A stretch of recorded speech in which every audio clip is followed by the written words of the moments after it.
For the record, my name is Brian Worrell, District 4 City Councilor, and I'm Chair of the Boston City Council Committee on Ways and Means. Today is May 2nd, 2024. This hearing is being recorded.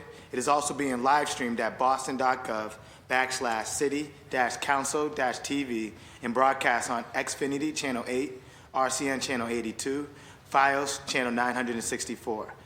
The Council's budget review process will encompass a series of public hearings that began in April and will run through June.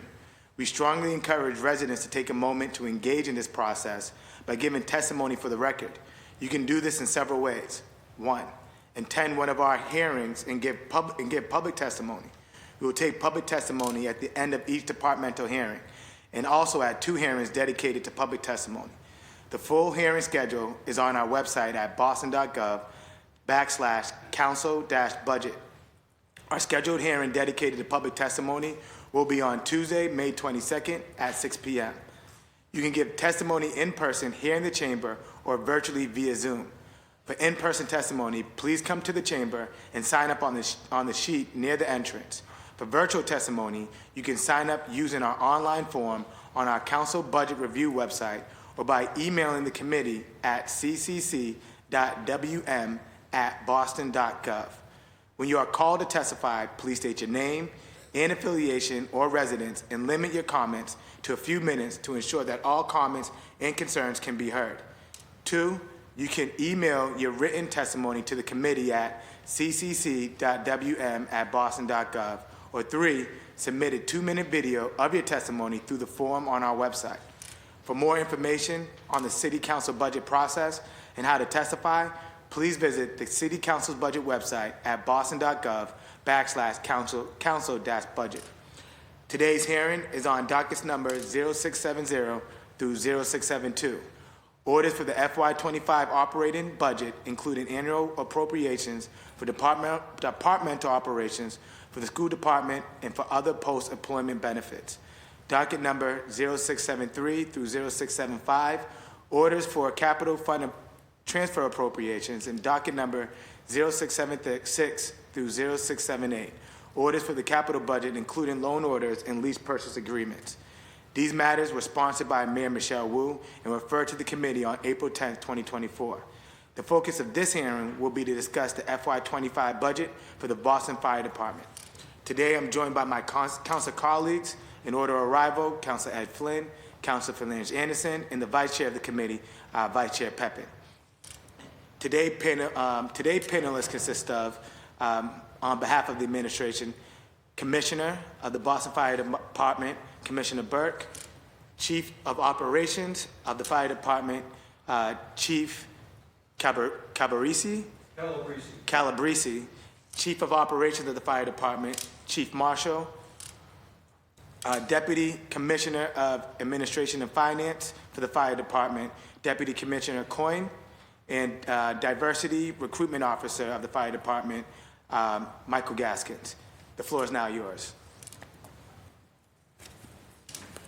Well, thank you, Chairperson Worrell. I'd also like to thank Councilors Flynn, Pepin, Fernandez Anderson, and Fitzgerald. Is it Fitzpatrick? I'm sorry, Fitzgerald, for being here today. Thank you for giving us this opportunity to explain the Fire Department's financial operational needs. Thank you for your continued support of the Fire Department year-round. I believe the Council has received our financial documents from the Budget Office. We're here to answer any questions or concerns you may have about the Boston Fire Department. Thank you. Thank you. I want to acknowledge that we have been joined by Councilor Fitzgerald. Now I'll go to my council colleagues, because no presentation? No. Okay. For questioning, starting with Councilor Flynn, the floor is yours. Thank you, Mr. Chair, and to the Commissioner and the Commissioner's team. Thank you for the important work and leadership that you provide in the residents of the city. I'm happy to know that and to work with Boston Fire Department on a new firehouse in the South Boston waterfront. This is something I've been advocating for a long period of time. I want to thank Commissioner Burke and Mayor Wu and others for working with me on this. Commissioner Burke, I know we've talked many times about this new firehouse. Do you have any updates for us about potential timeline, any challenges, any issues? Just want to see what information I can get on that, the latest I information. see that, Council, that it's in the planning stages. It's been allotted $4 million in the upcoming budget for the planning stages, which I believe is a architectural review of the site, and then it goes into the facilities department for the city. So it's positive that there's something, because I've had a hard time, like you, finding any information on this. And I also believe it's a very important firehouse, that this is an underserved neighborhood that needs a firehouse with the waterfront and everything that goes along with it, the population increase that Seaport has seen. Mm-hmm. This is important to us to get this completed. Yeah, thank you, Commissioner. Also, as you know well, the South Boston waterfront has a lot of new companies there, including biohazard and life sciences, and it's important to have a fire department fire response in case there is a critical need to respond to a fire involving a hazmat or biotech related issue. So critical that we have it. I'm also working to get an EMS presence there as well. That's been a top priority of mine. But I do want to say thank you to you, Commissioner. Commissioner, on that note, chemicals in fighting fires, which can cause serious health issues. What are the specific plans that you're working on or would like to work on when a firefighter is exposed to harmful toxins, chemicals, fighting fires? How is the Boston Fire Department responding to ensure that the health and wellness and safety of firefighters and their families is always a top priority? Initially, after an incident, we require them to clean, to take their gear that they wear and send it out to be cleaned, because the gear is porous, the toxins get in that. After that, we have cancer screening programs that the Safety, Health, and Wellness Division supervises, and we think they're going well. We have some members that have serious cancer issues that are being treated now, but our objective is prevention, to try and stop this from happening. We require them to wear their self-contained breathing apparatus more when they're in a fire, even when the fire is out. We test the quality of the air, because the air quality is terrible even when there's no fire. The soot and the particles are getting in their lungs, so we're trying to regulate things like that. Those toxins, those chemicals, they really never leave your body, though, do they? It depends on the type, yes. I believe that you're correct in that.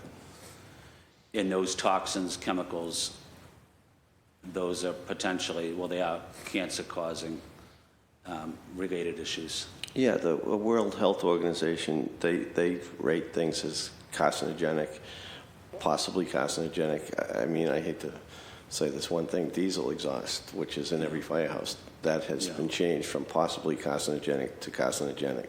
So diesel exhaust causes cancer. Commissioner, what impact does that have on a young firefighter that's fighting fires, wants to start a family? The firefighter is exposed to those chemicals in his or her body, but they want to start a family. Have we done any studies, or have there been any national studies, the impact that could potentially have on children of firefighters? Not that I'm aware of. I know that I think San Francisco did a study on female firefighters, and they found the rate for female firefighters was very high for carcinogenic substances in their body. So I do a lot of work with the Disabled American Veterans Organization, and Vietnam veterans that were exposed to Agent Orange, their children had a high rate of health-related issues, various health-related challenges that are well documented. I won't go into specifically what those are, but are we able to somehow think about either short-term or long-term identifying a study where we could determine what the health challenges were or are as it impacts the children of firefighters? We have not done it to date, but that's a good, I believe in that. We do, after an incident, every firefighter that was at a hazardous material incident has to file a form that says they were exposed to these chemicals. Okay. So we track them. So down the road, if they have something comes up in them, we see if the other people that were at that incident have the same problem, so we could pinpoint what the chemical may have been and the treatment. Okay. My final question relating to traffic. If we have a speed hump on a main road, does that impact the fire truck getting down to the street? I know the fire truck would obviously have to slow down and stop going over the speed hump, but does it have a significant impact on the response time? It does not, Counselor. I actually ran the numbers this morning to make sure. I take pride in our ability to be the #1 agency to get to any incident in the city. And we get there within 4 minutes, and it's still at 4 minutes. 4 minutes or below. So, I mean, the speed bumps, I think that they're lower than the old speed bumps. Yeah. With the old ones, we once in a while would lose a hose or something, things would fly off, which is very dangerous. I don't know what town, I think it was Somerville, the hose flew off and it killed a lady on the side of the road, a pedestrian. So I think these are a little more tenable for us. They're not as big of a bump. Thank you, Commissioner. I'm going to stop there. I know my other colleagues want to ask questions, but I do want to say and acknowledge the firefighters and their families. When they take their uniform off, I see them coaching sports in the communities. I see them involved in various activities of supporting nonprofits, helping out in various communities, not just my district, throughout the city. And they're really an integral part of the fabric of the residents of Boston, the city of Boston. So just want to say thank you to the firefighter families that have contributed greatly to Boston.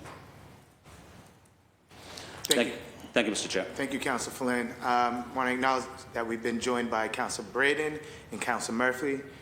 Councilor Fernandez-Anderson, the floor is yours. Thank you, Mr. Chair. Good morning. Good morning. Commissioner, the Boston City Council yesterday passed a home rule petition, as you know, whom I should say Councilor Worrell filed and led us to passing for the cadet program, amendments for the cadet program. Given the council amendment powers, I wanted to get ahead of the conversation and just see if you anticipate any budgetary changes or that might need to be made, provided that the home rule petition makes it through the State House. No, I don't see anything. I think we can afford. As I told you at the conversation we had the other day, I believe in this program. I believe it's city jobs for city children, and they would be incorporated in any drill class. So let's say there's 15 of them in a drill class. That drill class would have 15 people. They'd have 45 people. They'd be 15 in it. So it wouldn't affect the finances of the drill class being hired for the fire department. You're saying increasing their pay is already incorporated in your budget? Correct. We're budgeted for the size of the drill class every year, so they would just be incorporated in that. Okay, thank you. How is BFD collaborating with BPS to create pathway opportunities for young people, particularly young and black boys and girls? I'm going to defer to Diversity Officer Michael Gaskin for that question, Council. And I think also just entering public service through the department, not just the cadet program. Mm-hmm. Yeah, thank you for the question. Michael Gaskin is the Diversity Recruitment Officer for the Boston Fire Department. Right now, we collaborate through our Teen Academy. We have a summer program. It's a summer Success Link program. So we have students from all over the city attend and participate in that. We, of course, have good relationships with all BPS schools.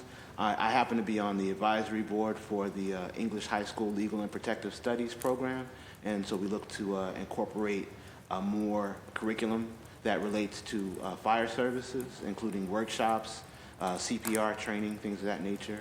And so we do a good job at generating an applicant pool and interest at that level. Any candidate that goes through our teen academy is guaranteed an interview to become a cadet. Not to guarantee them a spot, but we guarantee them an interview. So we look at that as a direct pipeline to service the cadet opportunities.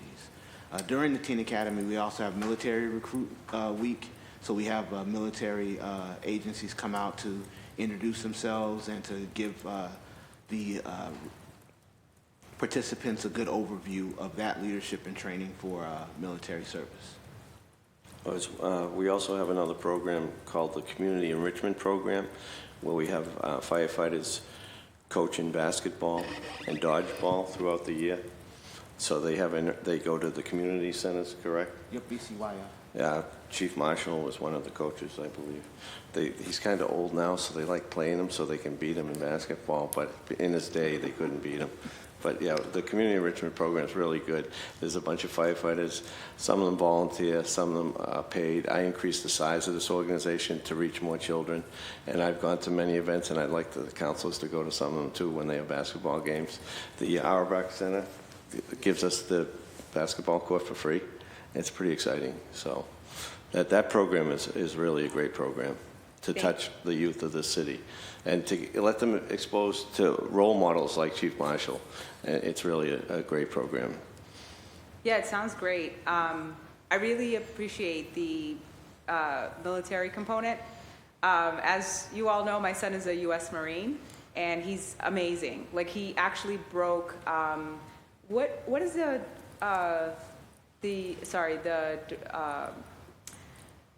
is he the director of the union or the head? What's his name? What is it? Sam Dillon? Sam Dillon. He broke Sam Dillon's record. For Corporal within less than 3 years. Oh.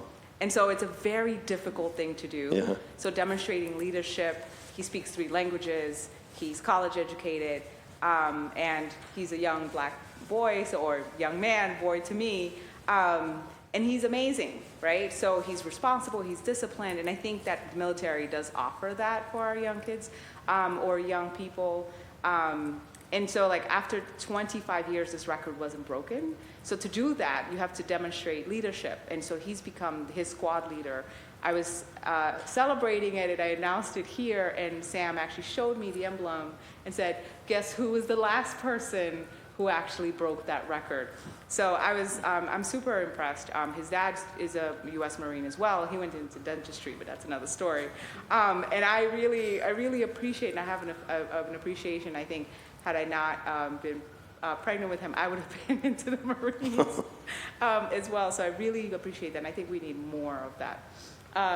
One of the biggest challenges residents face when it comes to houses or house fires is the aftermath, where they stay, how they retrieve their belongings and how they can rebuild both physically and emotionally. I understand that this is not your responsibility, fire department, the fire department's responsibility, but I am curious to learn more about the BFD partners with the Office of Housing. Well, we're there immediately after the fire. We have a victims assistance unit made up of probably 10 individuals that immediately find housing for the residents that are displaced. They give them money from the city. They work in conjunction with neighborhood services. I think this came up last year, and I was thinking about it the other day. There's one interesting aspect of it. I don't know where it came up, but we looked into it in Cambridge. They have money to provide housing, and the way they get the money is they shake down the universities over there for money. They put it in a budget, and then when people are displaced, they pay for their housing until they find housing after their homes were burnt. And I think that's a possibility here. I think we have the resources, the universities. I don't know why Cambridge does it and we don't. I don't know who administers it over there, but I think it's a great program. But we stay with them. The Red Cross finds them housing. When there's a major fire, there will be the Red Cross, the Salvation Army, Neighborhood Services, our Victims Assistance, and we make note of everybody there and find housing for them, temporary anyhow. Thank you. Long-term is difficult. Thank you. I understand there's a process where every chief or commissioner would meet with OBM where you discuss your budget priorities and there's a specific recommendation. Can you tell me what that number is that you recommended to OBM for your budget for FY25? That was $346 million. And did you, sorry, I'm not looking at the numbers, but is that what you are budgeted for? No, $306 million. Did you receive any explanation for that? I'm going to defer to our Finance Commissioner, Kevin Coyne. Thank you, Councillor. So we did work extensively with budget over the past year, actually. I came onto the fire department last July and have been working independently with in each organization within the fire department as well as the budget office to kind of realign some of the spending within the budget.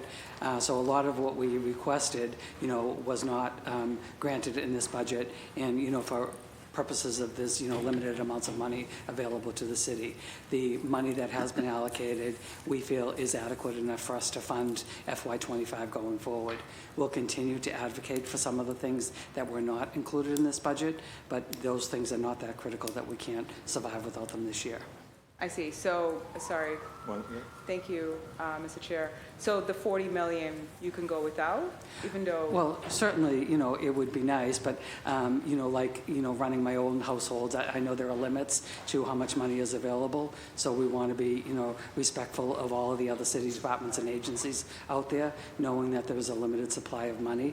So in looking at the budget that we were given back from OBM, we feel, we understand that there are limits with police, fire, public works, parks, all those other organizations that the city is responsible for. So we'll continue to advocate where we know that we need additional support.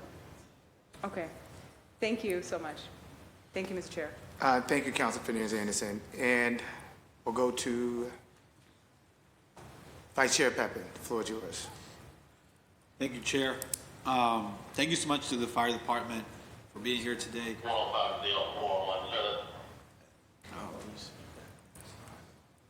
It's like someone might have lost their phone. No, there's a fire car blocking. Oh. Yeah, sorry to interrupt. No worries. No way. Can you just call them? Sure, I'll take care of that. Call fire alarm. Yeah, he'll take care of it. Yeah. Thank you. Yeah. Sorry. Yeah. No worries. Yeah. Sorry for the interruption. I just want to start by saying thank you so much for being here today. To Commissioner Burke, thank you so much specifically to you for giving me a tour of all the firehouses in District 5. That really was a very good experience for me, just to want to thank all the firefighters that serve District 5, but also get a glimpse of what it's like to be a firefighter, and what are some of the needs that your team may need. Which leads me to my first question is, out of all the firehouses that provide services to District 5, are there any immediate needs, or do you feel like there's anything that we can advocate for that will make their jobs easier? Top of my head, no. They're pretty decent firehouses there. We went to Blue Hill Ave, we went to Canterbury Street, and we went to Clary Square. Yes. Did we go to another one after that? No. No, that was the No. one that was- Yeah, they're in pretty good shape. Clary Square is probably the newest out of the three. Blue Hill Ave's right behind it, and Canterbury Street is an old firehouse, but it serves its purpose. Yeah, no, I was very impressed by the team, and especially the one in Cleary Square where I believe they just painted everything, and they did a good job over there of renovating it. So it was nice to see that. Yeah, they do it themselves, which is pretty interesting. That shows some real love of their profession to do that, Yeah. And we went to those three, but I know there's a fourth firehouse in my district, the one in Reedville. Oh, 49, yeah. What role does that play? Is this still an active firehouse? Does it serve a different purpose? Do you have a Yes. future plan for that site? It's a single-engine firehouse, so there's It's staffed around the clock. I would compare it to Councilor Breeden's firehouse down there in Oak Square, another single engine. These neighborhoods, they don't have adjoining firehouses when something goes wrong, so they're required, and they might even have to get help from Dedham or something like that. That's a densely populated area, those apartments on Riley Road and everything else, the warehouse down there, that area. So it's a pretty populated area, so it's a necessary firehouse that serves the community well. Well, that's good. That's good. I just was curious just because I haven't been to that one yet. But Yeah, we'll take you anytime you want to go. Thank you, sir. Yeah. Talking about that area, Reedville, one of your former members now, Richie Perez, obviously just retired, and he played such a crucial role in the Victims Assistance Unit. I want to know who is taking charge over there now at the VAU, because I know that he would show up everywhere, and he was such a great assistance to the other city departments too. He was replaced. The gentleman's name is Gary Cullinane. That's really good too. I don't know if you know Gary. He's originally from the South End. Super individual. He goes to everything. So they're filling the void that Richie left. You know, it's run from Field Services, which is a division within headquarters that does that victim assistance. They have to deal with streets. They deal with the marathon and special events. So that's where they fall under. That's good. I'm glad to hear that Gary got the role. Got to serve with him a little bit when I was over at ONS. Oh, And nice. be a few of those fires with him. And we all know his wife, right? Yes, of Yeah, course. yeah. Anita is amazing. Both it's Yeah. a power couple in the city of Boston right Yes. there. And I'm a huge fan of the VAU, so I also want to make sure that Victim Assistance Unit has the right resources it has, because obviously it plays a huge role when there are displacements and fires. What's the size of the team? Do you feel like they can use more funding or reallocation of funding to make sure that they're running smoothly? Their budget for the staffing comes from our operating budget, so that's fine. I mean, as I just discussed, I think outside of our department, some type of fund for displaced residents. I think it's sad they get a couple days, maybe a week in a motel or some other temporary lodging, that to get them permanent housing until their residence is repaired is key. And obviously, as a city, we know that real estate's at a priority, so there isn't that much empty space. It's not like we can keep a couple blocks of empty apartments for people that are displaced, so it's a difficult process when it happens. Yeah. Something that you said earlier today caught my attention is that the diesel fuel in the firehouses causes cancer. Not the fuel, the exhaust. Sorry, the exhaust. Yeah. The diesel exhaust. Is a huge reason for cancer. Have we started having the conversation of upgrading our fire trucks to electric? No, I don't think the technology is there yet. I think in Europe they've experimented with electric pumps, which they get to the fire with diesel engines, and the pump that pushes the water or raises the aerial, that's electric. Gotcha. I think it has to evolve a little bit more, because we can't be going to a fire and the batteries die and we don't get there. So Right. And did you see any positive results come out of using the electric pumps from the research? not that I haven't seen any research on it. I don't think it's very common over there. Yeah. But it's not here, it's over there. It's good to know. I just want to reiterate, I just want to say thank you to all the firefighters across our city. You guys do an amazing job. Just happy to be an advocate for you guys and making sure that you continue to get the right resources you need. But with that, I'll yield my time. Thank you, Vice Chair. Council Fitzgerald, the floor is yours. Thank you, Chair, and thank you to everyone from Fire for being here today. In District 3, obviously, we have a large representation of firefighters. Proud to represent them, and I hear often from them of all the work that they do and the details of the day-to-day, and so what you guys oversee, I commend you all for the work that you do. Commissioner, how many, we talk about the Fire Academy classes and those getting on, right? How many classes are planned for this fiscal year? One. One fiscal year. And do we know when they say, call it the next 5? Do we, I mean, I don't even know if we can extrapolate out that far, but is there an idea of how many classes get on in the next, say, 5 years? No, we have a retirement, we can tell, firefighters and police officers have mandatory retirement at 65, Yep. so we can run a program. I think we came up with 177 that have to leave in the next 3 to 5 years, so they will have to be replaced.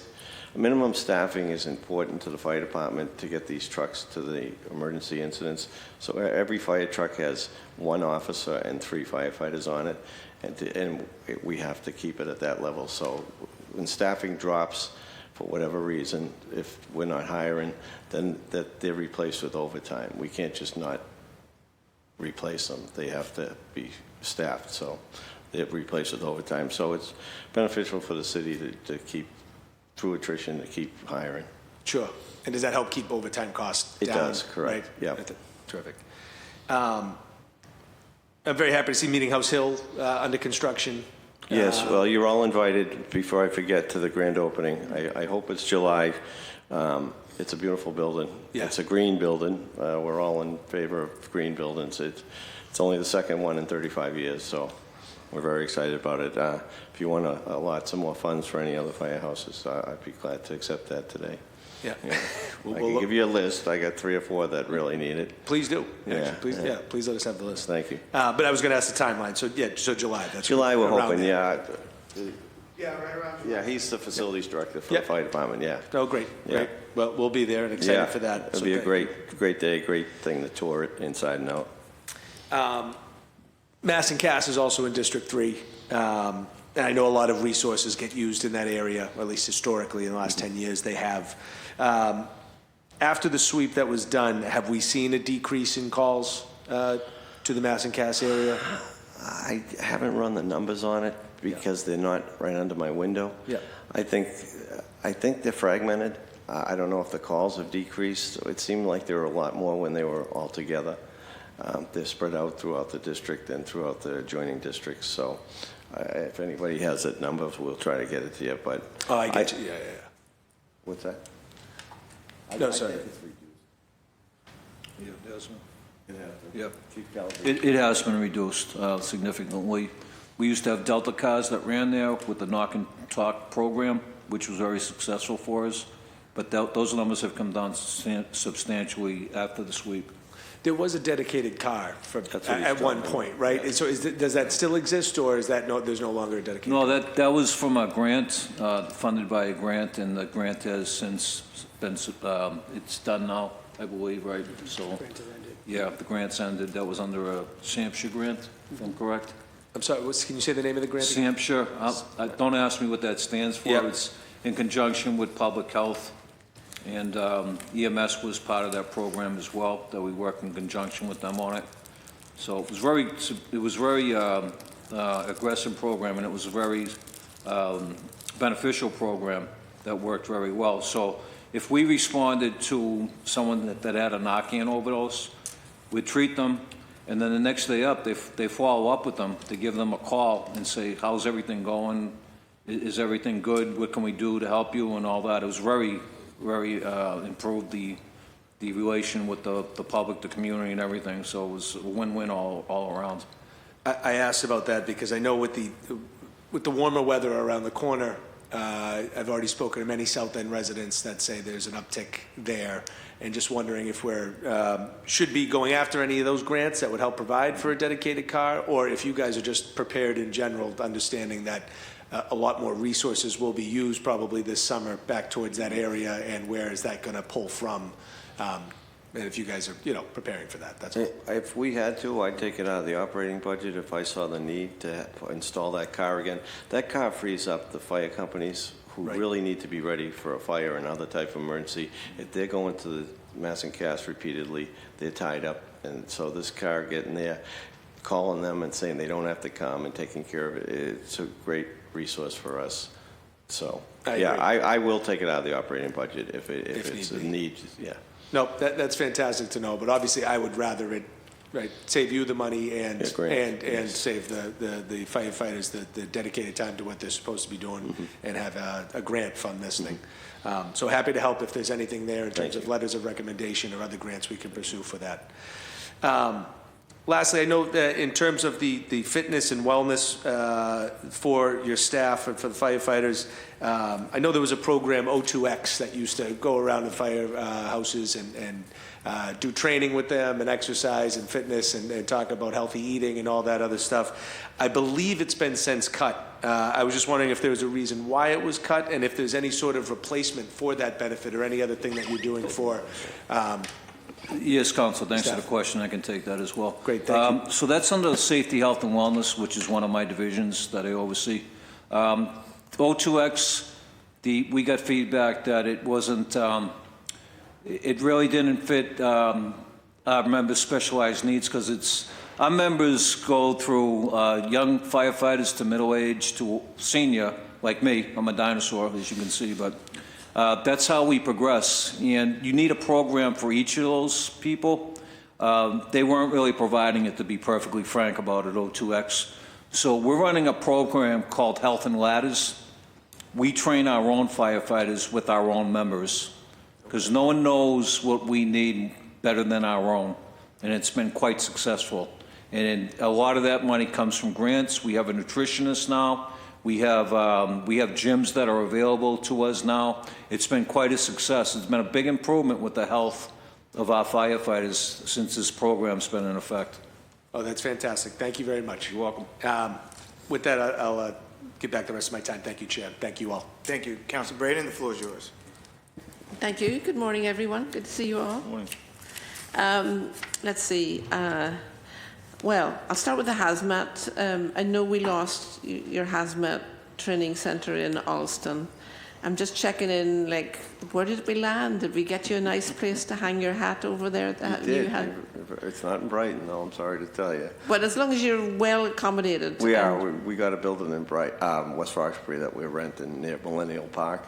Used to be a car dealership. It's a pretty nice piece of property. Yeah. We have half of it. We don't have the whole thing. If you can help me get the whole thing, that'd be exciting. Yeah. I think, that issue was on the horizon for a long time, and it was really a level of frustration that we weren't able to plan proactively and getting something a little more central maybe for you, because it's a long way from West Roxbury to Alston Brighton if you need to get. Correct. So that brings me to thinking about, how do we strategically plan for growing populations? I know the hazmat facility's gone to West Roxbury, but I'm just thinking, and that was great for us because it was right there. We loved having the folks, seeing the trainees and everybody in there. It was lovely to see them. How do we plan for projected population growth? Like in Alston Brighton right now, we have a current population probably around 80,000, and we're anticipating it's going to hit 100,000 in the next 5 years.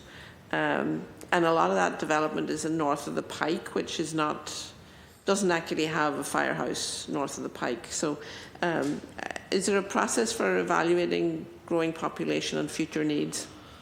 Well, there is an insurance regulation committee that looks at the population growth and sizes up the size of the fire department and recommends more firefighters, or if it sees that the firefighters are not sufficient enough to cover the population, it affects the insurance rating for everybody in the city, all residents, all property insurance values. Their premiums go up higher. So that is a regulatory agency that watches that, and we do pay attention to that. Mm-hmm. We currently have the best rating on that. So if that changes, that would be one factor, because all of us will be paying in a higher property insurance premiums. Yeah. So I know a lot of the new development is modern, I'm sure very high level fire safety infrastructure in the buildings, etc. A lot of them are labs, so they'll have folks that are, it won't be like the folks that are resident there, but there'll be a lot of people will be working there. They might go home to somewhere else at night, but it's good to know that there's some sort of a protocol for looking at that. We are going to we're doing a district-wide master plan in Alston Brighton, so I'm constantly advocating for, let's think about because we don't own much public land. So if we did need to build a firehouse, we wouldn't have to go through the effort like you had in the seaport to try and like carve out a spot somewhere in that big expanse that's going to be developed and say that's a site for a future firehouse. You know, we might have to ask Harvard for it, but you never know. Well, I agree with you, and I think I've said this to you before. Brighton is a difficult place to get to at rush hour. I mean, how are you going to get there? On the Pike, Com No. Ave? So we're always looking for help, other fighters, and we're waiting, and we're waiting, and we're waiting. So it's, I agree with you. There is a need, and I hope at some point it's fulfilled. The other issue, and I know we've had this conversation like at a sort of a low level, the EV batteries. You've told me that, you know, when an EV car with an EV battery goes on fire, it's really the devil to put out. Yes. To put it nicely. I'm also thinking in terms of we're seeing more like EV storage facilities, which are more industrial scale battery facilities for EV electric storage. What's the up-to-date research on the risks? Like, I know there's a huge benefit from it, but you know, given that, you know, on a very small scale, when a car catches fire with an EV battery, it's the devil to put out. What happens if it's an industrial scale facility that's maybe close to residential areas? Like, do we have any research on that stuff? Not that I'm aware of. The thing is, like I told you before, it requires a lot of water. So our objective is to get any human life out of the way and just put a lot of water on a fire that's involved with the batteries. They're dangerous. Our members are required to wear their breathing apparatus when they're around it. We actually had a donation of an electric vehicle that we lit on fire on in our training academy this year. We had United Underwriters Laboratory there testing the air quality and how it goes out and how long it takes. And it was a really educational thing for our firefighters. They wrote an SOP, a standard operating procedure on it, and our duties when something like that happens. Buildings are a little more challenging. Hopefully at some point the fire codes of the city of Boston will require these batteries to be put on the ground floor level, because again, we have to put a lot of water on it. We'll destroy a building if it's on the roof or a higher floor, and we'll have to evacuate the whole building, let's say if it's a hospital or something like that. So I would like to see the batteries when they come into play on the first floor for safety reasons, so we can extinguish them and the whole building isn't destroyed by the amount of water we put into it. So when a building's been designed, like, are you folks involved with, like, saying, hang on a minute, don't put the batteries on the roof, put it Yes, on yes. You're involved with that? Yeah, fire prevention. Yeah, good. Because I really don't know. We don't know how big a problem it is until we've got a problem, Right. I think. And then the other, to extrapolate from that, is what happens if you're in an underground garage with gasoline cars that have gasoline tanks, and then in the EV cars. They say that if there's flooding, like they saw it in Florida, that when water, especially seawater, gets into these EV cars, they short out and cause a fire, and then they've got a big conflagration on your hands. Like, how? Well, the beauty of it is if you flood your underground garage, the gasoline cars maybe won't burn, but the other ones will. You know, I'm just curious. Yeah, with these batteries, they don't extinguish because they have cells in them. Mm-hmm. So one cell is burning, and you might extinguish it, but the heat level kicks into the other cell after you extinguish one, and you might not even be there. It could happen an hour later that the heat is still there and it starts the other cell going. So it's important to get these vehicles out of a building like that as fast as you can so you don't lose the whole building. The cars are amazing, the way the battery packs are and everything. They have for us, there's a lot of hazards with it. Let's say we have a rollover on the Mass Pike with an electric vehicle. Now, first thing you want to do when the car's tipped over and there's people in it is to stop the engine. How do you stop an electric engine? You know, we can't even hear it. So we've been training on how to shut the vehicles off, what hazards to look for if you're using tools around the electric cords that run from the battery to the motor. there's a lot of hazards with them, more so than gas vehicles, I believe. So, Good. I think that's my time, but I have some other questions. Thank you. thanks. Thank you, Council Braden. Council Murphy, the floor is yours. Thank you, Chair. Thank you for being here. And for the questions you've already answered, leading up, a few things to go off of the EV cars. Is there a fleet of city cars that are parked somewhere? Like we've had this conversation before several times just about the safety of that, because I was going to talk about the safety. I'm not aware of that. No. Is that I know the fire department doesn't have any electric vehicles. I think there's some at 1010 Mass Ave because there's a charging station over there, Okay. which might be ISD has them. Okay. And I don't know if they store them as School buses at Reedville? well, school buses are at Reedville. Right. Other than that, I don't know if they're all in one place, or maybe Frontage Road. And, I mean, you talked about how it's obviously harder to put out, but are you prepared if there's a lot in one space? Do you feel like you're equipped to make sure that you can take care of that? Yeah, we could do that. It would be to us no different than a large building on fire. I would just go to higher alarms and we'd have all the people from the whole Boston Fire Department and every surrounding city and town if we have to. Okay. I've been on scene in big fires and so thank you. It's overwhelming, but one of the things I noticed, not just the professionalism of the fire department, but all the partnerships you have. One of the first things was, the MBTA bus pulls up. It was winter to keep people warm. So you obviously have strong partnerships with different agencies and then the housing. Is there any more need that you see when those things happen and stronger relationships with different departments? Because one of the things you see, especially when we have these budget hearings and we talk to all the different departments, a lot of you, which is great, you work together, but when it comes down to the finances, like who's paying for what, making sure that you have the resources you need, even if you're calling on other departments to come help. I think we do. I think the MBTA does a great job showing up for us. As we talked earlier about housing, these people, they have no immediate housing. It could be snowing or raining out. They come as many buses as we ask for to house these people. I've opened schools. Schools are great. We'll just have the school custodian or somebody come in and put people in the schools.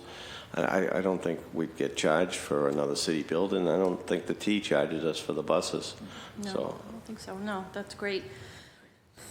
One thing also, and this might be for you, Kevin, all the departments, especially the police, you find out like a lot of the money you get through grants, which is a lot of work to get. How much money do we bring in grants? How much is offset that the taxpayers don't have to, step up and spend?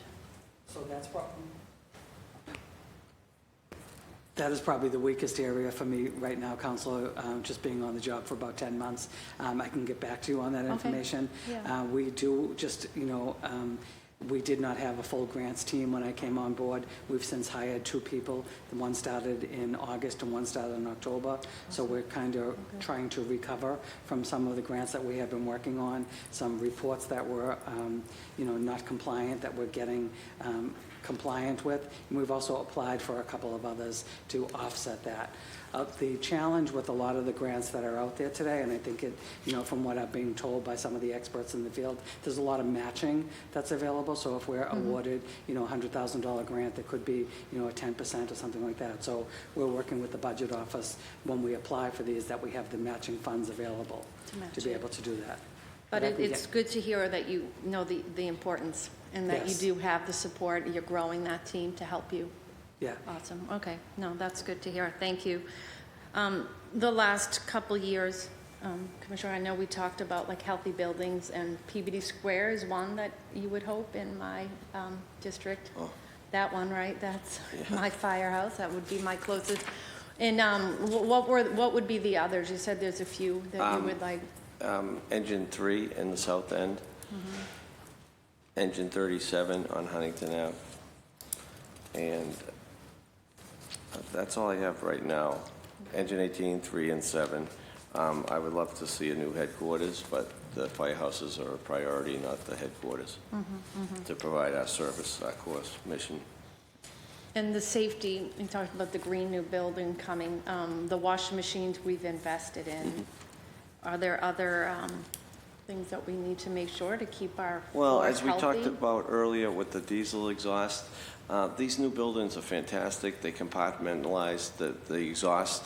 So now in a firehouse in Peabody Square, you slide down the pole, well, the exhaust goes right up the pole. So that doesn't happen anymore with the new buildings. So compartmentalization is very key to keeping the firefighters healthy and keeping the toxins away from them. And that's what's being done in these new buildings. It's fantastic. It'll create a better, safer work environment for all the firefighters in those buildings. And when we talk about, pay now or pay more later, is there a dollar amount yet? Because obviously that decreases the cancer and what we pay out in health costs and early retirement or disability. Do we have a way to gauge how much we save when we do invest in these new buildings and equipment for our firefighters? I don't think we've ever run the numbers for that, no. Okay. Be hard to find. Okay. And also just to touch on the, safety and different programs we have. I know Councilor Fitzgerald mentioned it. Glad to know that when something's not working, you move on, but if there's anything that you want to see in the budget, or, their schedule is unlike, I would say, anyone else's. Firefighter, they spend lots of time when they're there to make sure that they have what they need. They talk about healthy cooking. I would say Lambert's definitely feeds a lot of our firefighters. That's because that firehouse near you is, they're safer to do takeout than cook on that stove. Right, right. So They if had we a get nicer a saw kitchens. line broke over the stove. I remember that. Raw So, saw it, yeah, see? yeah. I hope we're paying for their subs because they can't cook at the firehouse, but it definitely gets crowded in that parking lot for lunchtime. Just thank you for what you do for the fire department and your team, and just looking forward to supporting going forward. So thank you for being here. Thank you. Chair. Thank you, Council Murphy. I want to acknowledge that we've been joined by Council Durkin, Council Santana. You now have the floor. Thank you, Mr. Chair, and good morning, and nice to see you, Commissioner, and thank you for your team for being here, and really thank you to all your firefighters on the ground doing a very important work for our city. One of my questions, I've seen, in other cities and across the world, just like these smaller trucks that can better fit our narrow streets, especially when we're talking about, downtown and North End. Have there been any conversations about potentially seeing that here in the city of Boston, or and can you talk more about just the narrow streets and your approach of your firefighters in a downtown North End neighborhood specifically? Yeah, the generation of fire apparatus now is probably, it's big, but it's more maneuverable than the previous ones. They called them tiller trucks with a ladder. There was a driver in the back. That seemed to be more difficult than the small roadways. So the current trucks, the generation, I think we're where we should be. I don't think they make them any smaller. The engines are pretty maneuverable. The ladders are also, they're the biggest item in the rescues, but the drivers know what they're doing, and they won't go down the street if they can't get down there. So let's say there's a fire, they couldn't get the ladder truck down there, they would grab the ground ladders off the side and run down and throw up ground ladders. So they do make provisions for the roadways being tighter. And the North End is a very difficult area to go around, Yeah. I'm sure of it. No, thank you. We do work in conjunction with the police. If they were out doing something that was a non-emergency and they saw a car that was blocking the roadway, they would call the police and give them the license plate number, and they would be tagged and towed. So we do that often. Okay, that's good to know. Thank you, Commissioner. I know one of my colleagues asked about the recruitment efforts, and would like to know about just your partnerships with BPS, your involvement with youth and trying to get them. I know our very little ones love to go and visit, but I'm talking about middle school, high school age, and recruitment efforts and initiatives around that. Yeah, we do have the Teen Academy. I'll let Michael Gaskin talk more about the recruitment effort on that. Councilor Santana, welcome. We have the Summer Teen Academy that attracts students from all across the city. We try to get good representation from every neighborhood. We host anywhere between 40 to 50 applicants each year, and we try to repeat that every year. This year is the first year we're going to look to get a whole new crop. So if you did it one year, you have to at least skip one more season. I do a great job at partnering with different high schools. Middle schools, we have the community enrichment program where they have softball or basketball and dodgeball, and they partner with the BCYF. The beauty of that programming is that they look at community centers in each area, and they invite the teams to meet one another. And so they'll host somebody in Dorchester for the group from East Boston, and then they'll switch. So that way the kids are getting an opportunity to explore other parts of the city as well. We're planting seeds. They're able to look at them as mentors and develop relationships. And so again, they may see themselves become firefighters at one point. What we mentioned earlier was if you're in our teen academy for the summer, upon graduation from your high school, if you're in college and you come back to Boston, we see that you were in the teen academy, we would guarantee you an interview to become a cadet if you apply. Doesn't guarantee you a slot, but it guarantees you an interview. So we've done a good job at now fostering that environment, and even in this, our first inaugural class, we have 3 former Teen Academy applicants that are now cadets. Great. No, thank you. I really appreciate that thoughtful response and appreciate your efforts, Mr. Gaskins. My next question is around, you obviously all do, you're reacting to a lot of fires, and part of it is also the education on fire prevention to our residents, and would like to hear more about if there's any effort on your end on educating our residents on preventing fires. There is. We have a unit within the Fire Prevention Division that goes to schools starting at the earliest ages, and he goes all the way with his crew to senior citizens. He speaks at senior citizen locations. He provides free smoke detectors. They have bed shakers, they call, that we give out for people that are hard of hearing. So if a smoke detector goes off, the bed shakes, so they're alerted. There's a lot of good programs that we do. Just a week ago, in conjunction with the American Red Cross, we put smoke detectors in houses in Mattapan and Dorchester. And last year we did it in one of the houses that we put smoke detectors in, caught on fire, and those smoke detectors notified them to get out. So it's a successful program. We really appreciate the Red Cross, and it's a great thing. Great, thank you. My final question, and this is directed to you, Commissioner, is, what are some of the biggest issues or problems that you see the department facing in the future, or that you have concerns with, that you can, the council here can potentially support? Well, as I alluded to earlier, is new firehouses. I think the average age of a Boston firehouse is 80 years. When you say that, the heating system is older, the carbon footprint is bigger. I would love to see more firehouses come online with this new technology that provides a safer environment for the firefighters that live there around the clock. That would be one thing. Just the continued support. I can't thank the council enough for all the things we do and the support that we have from this council. We also have a car seat program where we have our cadets are going to be licensed to put car seats in for children in their automobiles. So there's a lot going on, but the only thing I could say, we're very happy with what we have, and what the council supports us is new firehouses. That will be down the road, but it's a long process, and we appreciate you. You're always on board when we propose it, so thank you for that. Absolutely. Well, thank you, Commissioner, and again, thank you to your team for being here. Thank you, Mr. Chair. Thank you, Councilor Santana. Just want to acknowledge that we also been joined by Councilor Colletti and Councilor Weber. Councilor Durkin, the floor is yours.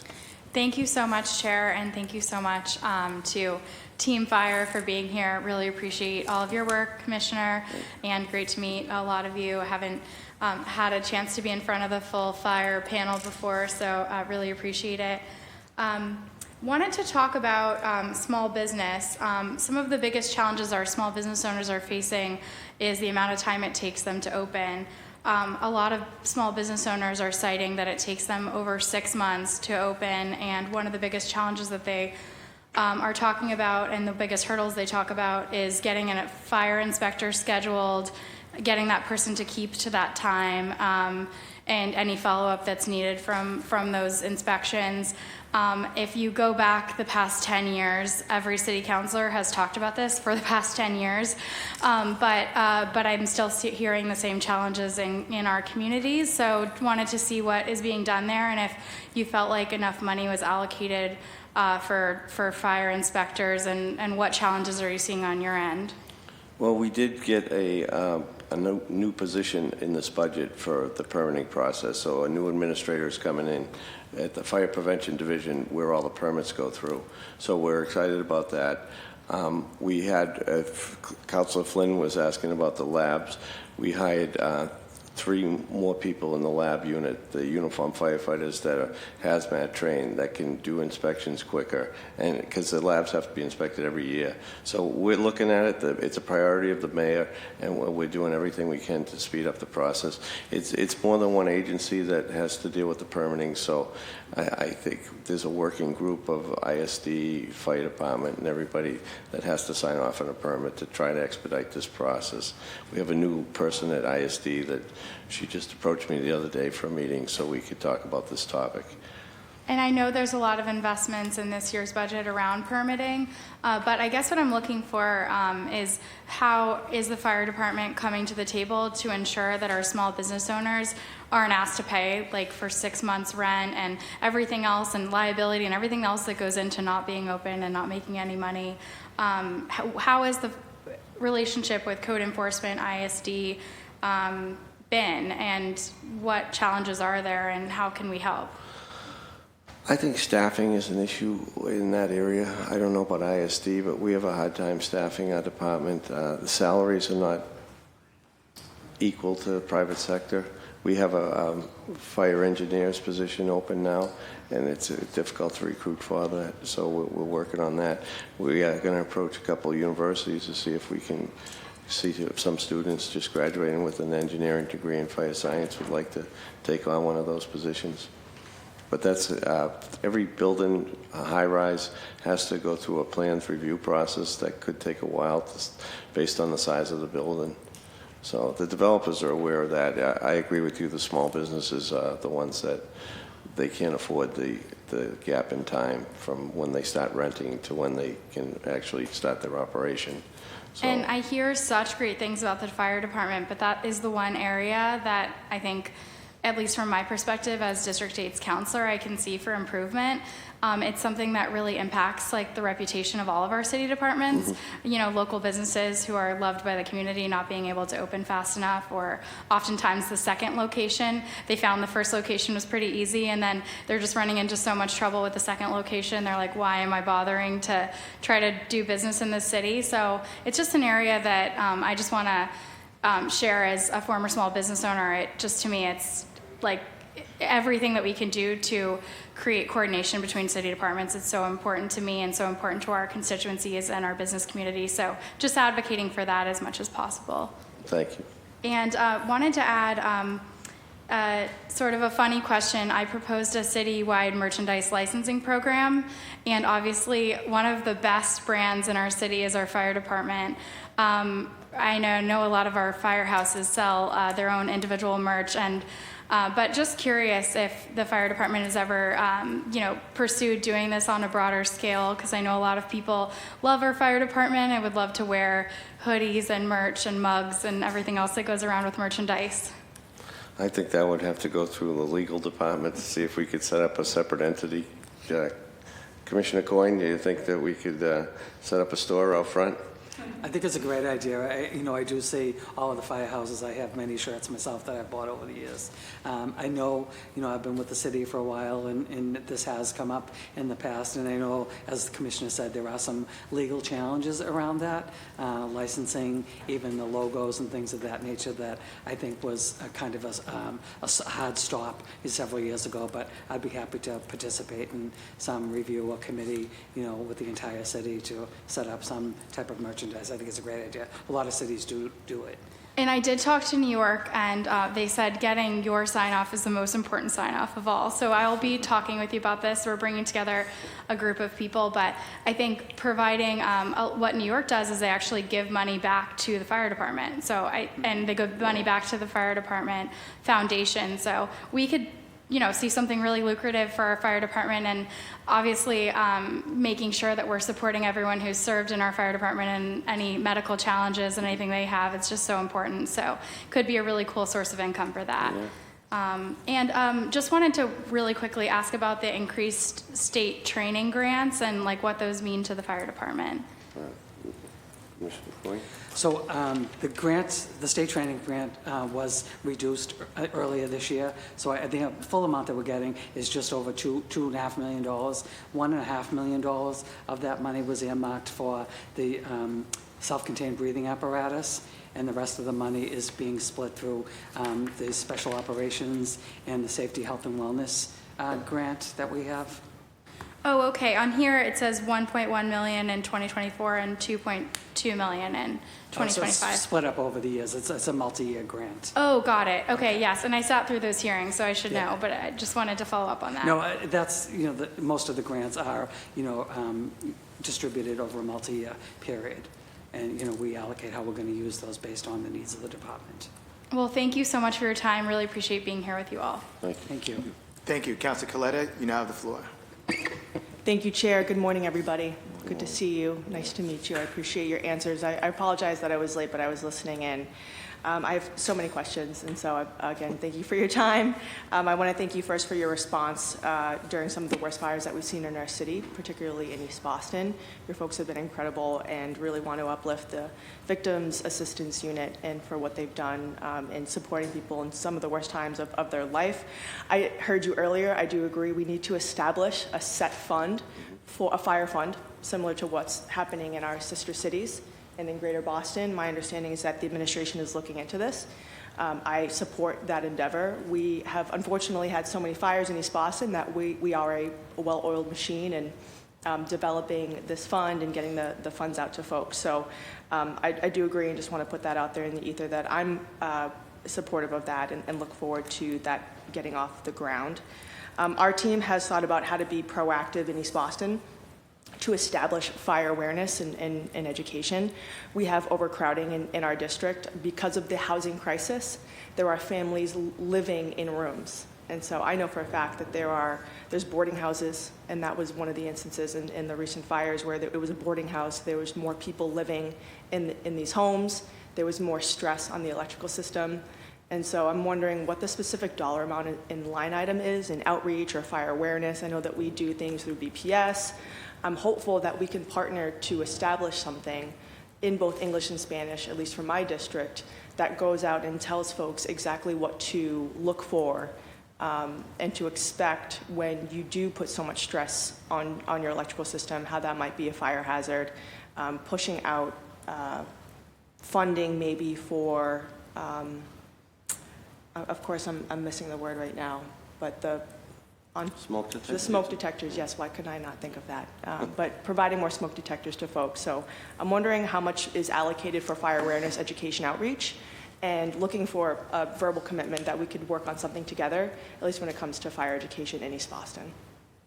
Absolutely. We do have, I can't tell you the exact amount on the funds. It's a fire prevention division that provides the smoke detectors and the education for people that live in all neighborhoods of the city, including East Boston. Anybody that needs a smoke detector can have one for free from the Boston Fire Department. The smoke detector is a combination carbon monoxide also, which is a state law and which is a great thing. So if there's a furnace malfunction and people are breathing carbon monoxide, they'll be alerted. I mentioned the bed shakers for people that are hard of hearing. We provide all those things. We just need to have the community aware of that so they can reach out to us and they can get them from us anytime they want. Do you have somebody that goes out to community events, especially Yes. during the summertime, that tables and has Yes. this information? Is it in both English and Spanish? I don't think it's in Spanish, but Okay. yeah, we have a lieutenant, Henry Perkins. We just had him at the coffee hour with this table the other day. He goes to every coffee hour, whatever events we go to, he's there. He sets up a table, education, he has smoke detectors and other resources, literature that tell people how to get things from us. He's Thank you. pretty good at it. And He can- goes into the schools and teaches the children. Can we work together to expand that program, especially in East Boston? I would like that, yeah. Thank you. Yeah. Thank you so much. Charlestown was identified to have a new firehouse based on our master plan. I know my council colleague Braden was talking about how Alston Brighton is getting their own. We just finished ours, and through that neighborhood needs assessment with the projected population growth, Charlestown was identified as trying to get, or needing to have a new firehouse. And so I'm hopeful to get that into the capital budget, and I think of that as a good thing. We also need an ambulance bay, so just calling out the fact that we should look into combining both, especially because land is so limited. Just curious to know if you've been alerted by the administration or the BPDA that they've been looking into this and that there is a need for a capital investment into Yeah, Charlestown we in were in particular. on the planning, Chief Calabrese and myself for that. We made that request. As another instance with that, the Encore Hotel, there's an expansion going on there, and I was asked for feedback, so I requested a firehouse and a boat. And a boat? That Encore should pay for. Okay. If this, so we looked into this, the occupancy of the Encore Hotel. It was hard to get a figure of how many people are in there.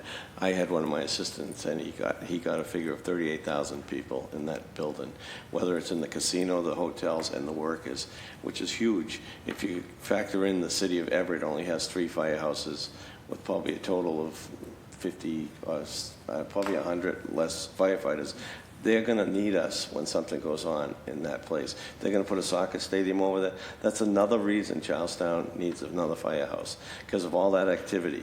That river, it doesn't say that we're not coming. We're coming because Everett can't handle it. It's a mutual aid agreement with everybody. We need a firehouse. And the other reason is the people of Charlestown deserve it, because they're the same as Brighton and Hyde Park and Reedville. They're isolated. And traffic is bad to get to Charlestown in rush hour, to go over the new Washington Street Bridge with construction, or get off that expressway with that ramp backed up, is almost impossible. I have 2 firehouses there now. One has a ladder and an engine, and the other one just has an engine. I agree wholeheartedly. They deserve another firehouse for that area. Thank you. You don't need to tell me about traffic going over the North Washington Street Bridge. It takes me 30 minutes. Imagine if you're in a fire truck. I know. You know. It's crazy. So I do appreciate that. Let's be sure to be in constant communication about that boat. Absolutely. And what that means and what those costs may be. I've been a vocal proponent of more women in the department. How many women, for the record, are currently serving in the department? I Out of how think many? it's 28 or 29, Mr. Gaskin. And what is the percentage? Current percentage is only 1.7%. 1.7%.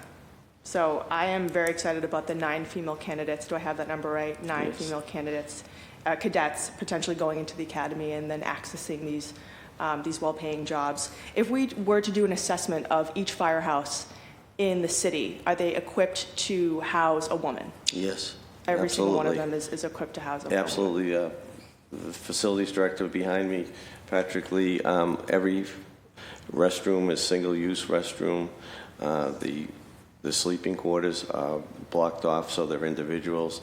Every firehouse is ready for a female. How about culture in the department? What sort of training do firefighters go through to have a welcoming environment for women that join? We have the firehouse? sensitivity training that's given every several years to, not just women, for everybody, that they should know that everybody's treated the same way, and no intolerance will be accepted by this administration. I would not allow that. We have one of the best district chief who is a female. She's the first one, Deanna McDevitt. She's a Yale graduate. She's fantastic. if I had 50 more Deanna McDevitt's, we'd have a great department, so. That's great. And so it's every other year? What is the cadence? It was every 2 years. I don't know if we have another one scheduled. They do go through orientation, though. Somebody goes to the drill class and talks to them about sensitivity when they're being trained to become firefighters. Okay. Is that the only mandated training that needs to take place? Yes. The other stuff is voluntary that we will make them all go to when we can fit it into the budget because it's expensive to train 1,500 people. It's expensive. But It's very necessary. expensive, yes. We have to bring an outside consultant in. Okay. Thank you, Commissioner. And I do appreciate your leadership on this issue. I know that you've been doing a lot of work to Thank you. diversify the ranks. How many minutes do I have? 1 minute? Okay. I heard earlier that 177 staff members will be retiring within the next 3 to 5 years, and that I just want to make sure I get the numbers right. 1 officer and 3 firefighters are mandated in each truck when going out. That's correct. Okay. How many fire personnel are mandated to be in a firehouse at any given time? It's based on the trucks. Depends on how many trucks are in that building. Okay. So if there's two vehicles, that would be 8 people. Okay. And do any firehouses exceed that minimum threshold at any given time? Sometimes they do. Okay. Is there a reason for that? So let's say you had 5 members to 1 fire truck on any given day. The chiefs would look throughout the rest of the department and say, okay, there's only 3 down in Eggleston Square. Send that 5th person to Eggleston Square. So we balance the staffing every day. Okay. And do you have any data on how many calls are medically related versus fire related? I don't know if, Chief Going, do you have anything on the medical versus fire? No, I don't have that. I can get that for you, Counselor, though. Please, I would love that data. And then my last question, is there any tracking done to quantify how much time is being spent at emergency calls versus fire calls, and how much personnel time is spent in the firehouse? I can add that to the request, Counselor. Please. Thank you. Thank you, Chair. Thank you. Council Weber, you have the floor.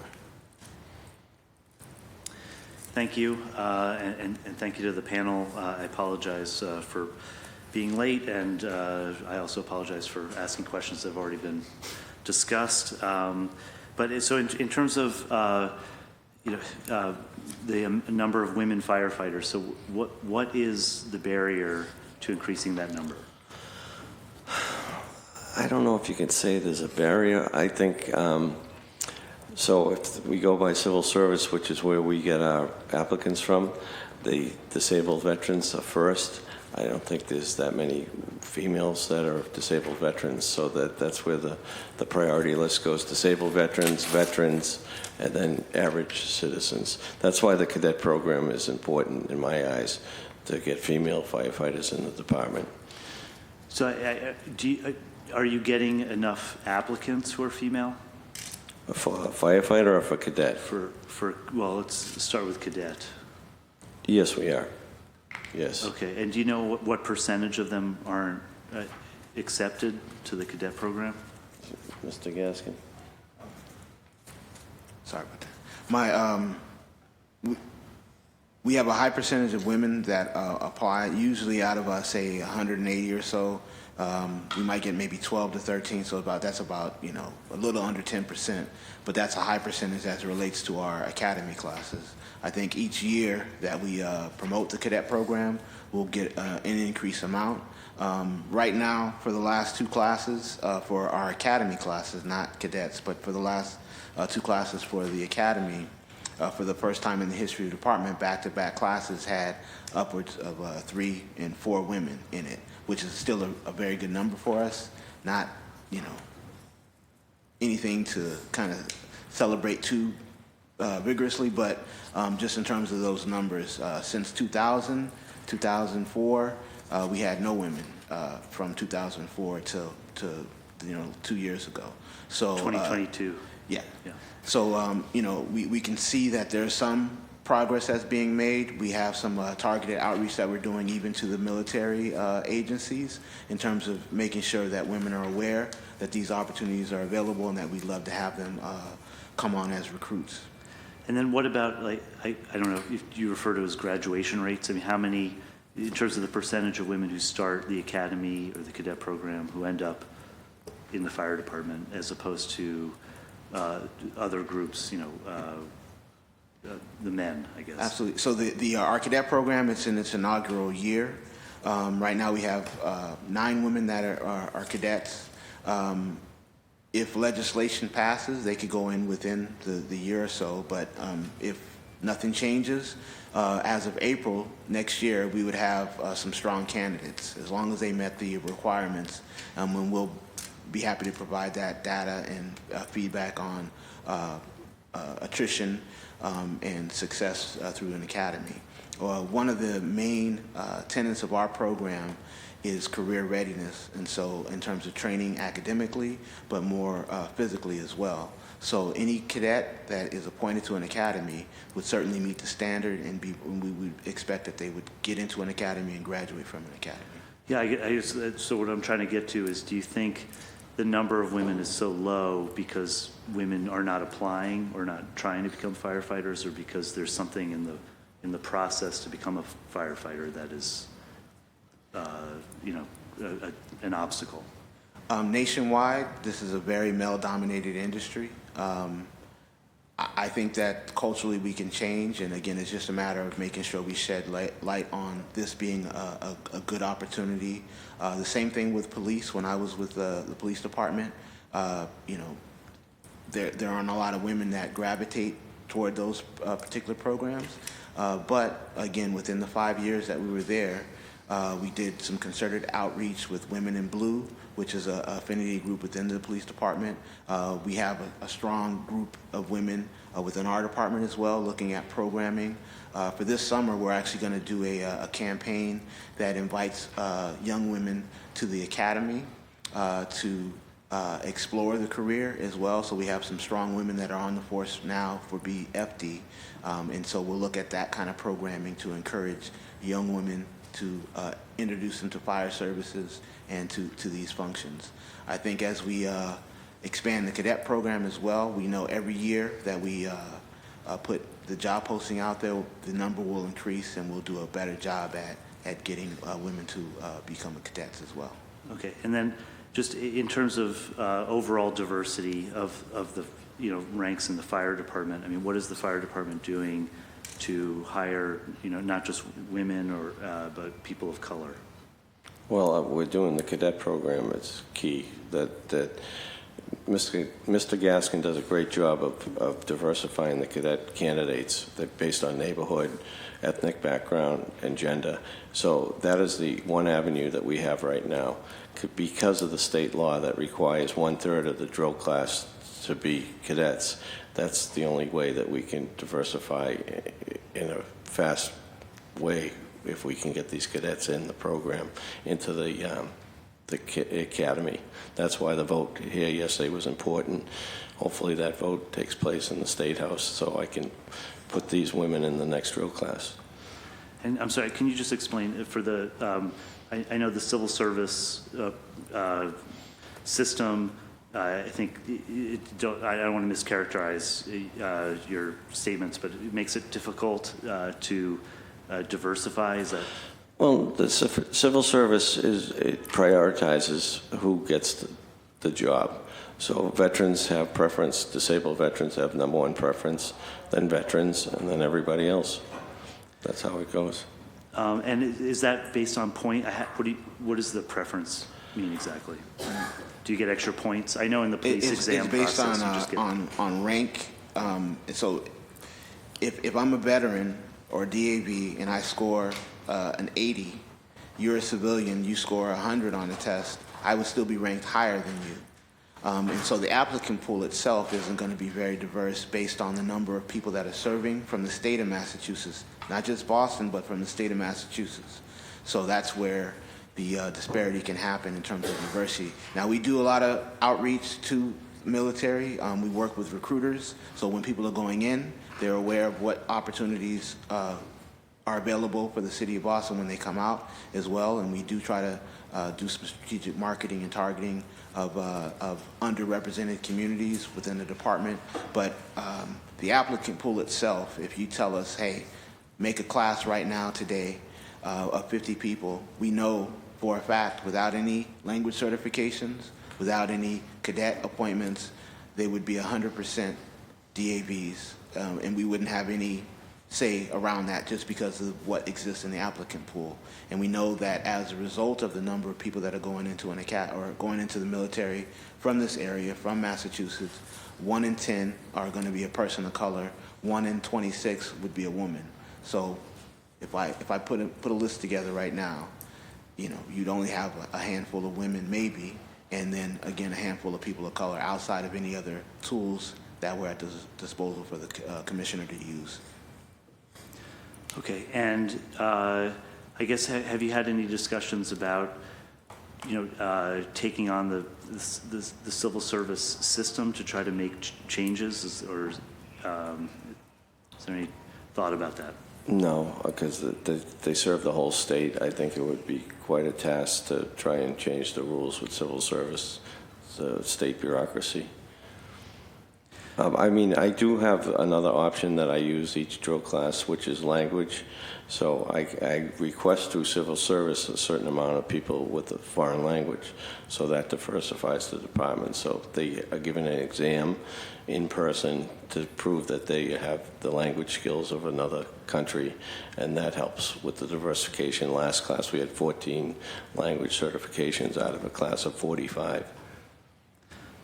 How many people do you request?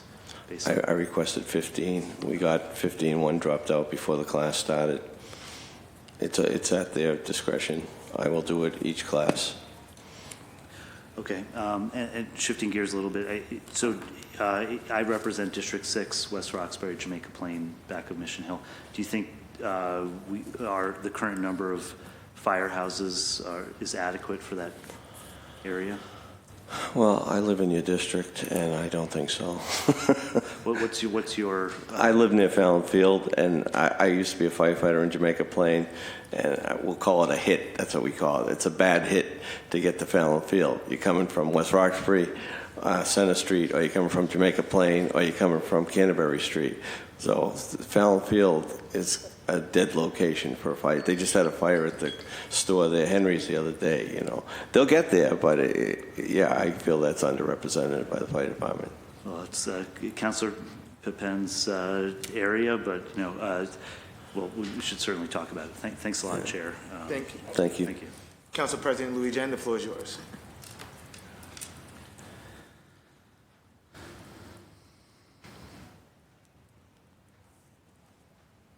Thank you very much, Chair, and good morning, everyone. Happy to be with all of you. I want to thank the Chair for his leadership yesterday in us passing the home rule petition that will, the ordinance, the home rule petition that will make it easier for some of our city kids to be members of the Boston Fire Department. I want to thank all of you for all the noble work that you do. It's a noble profession, and I am really grateful for what you do in our city.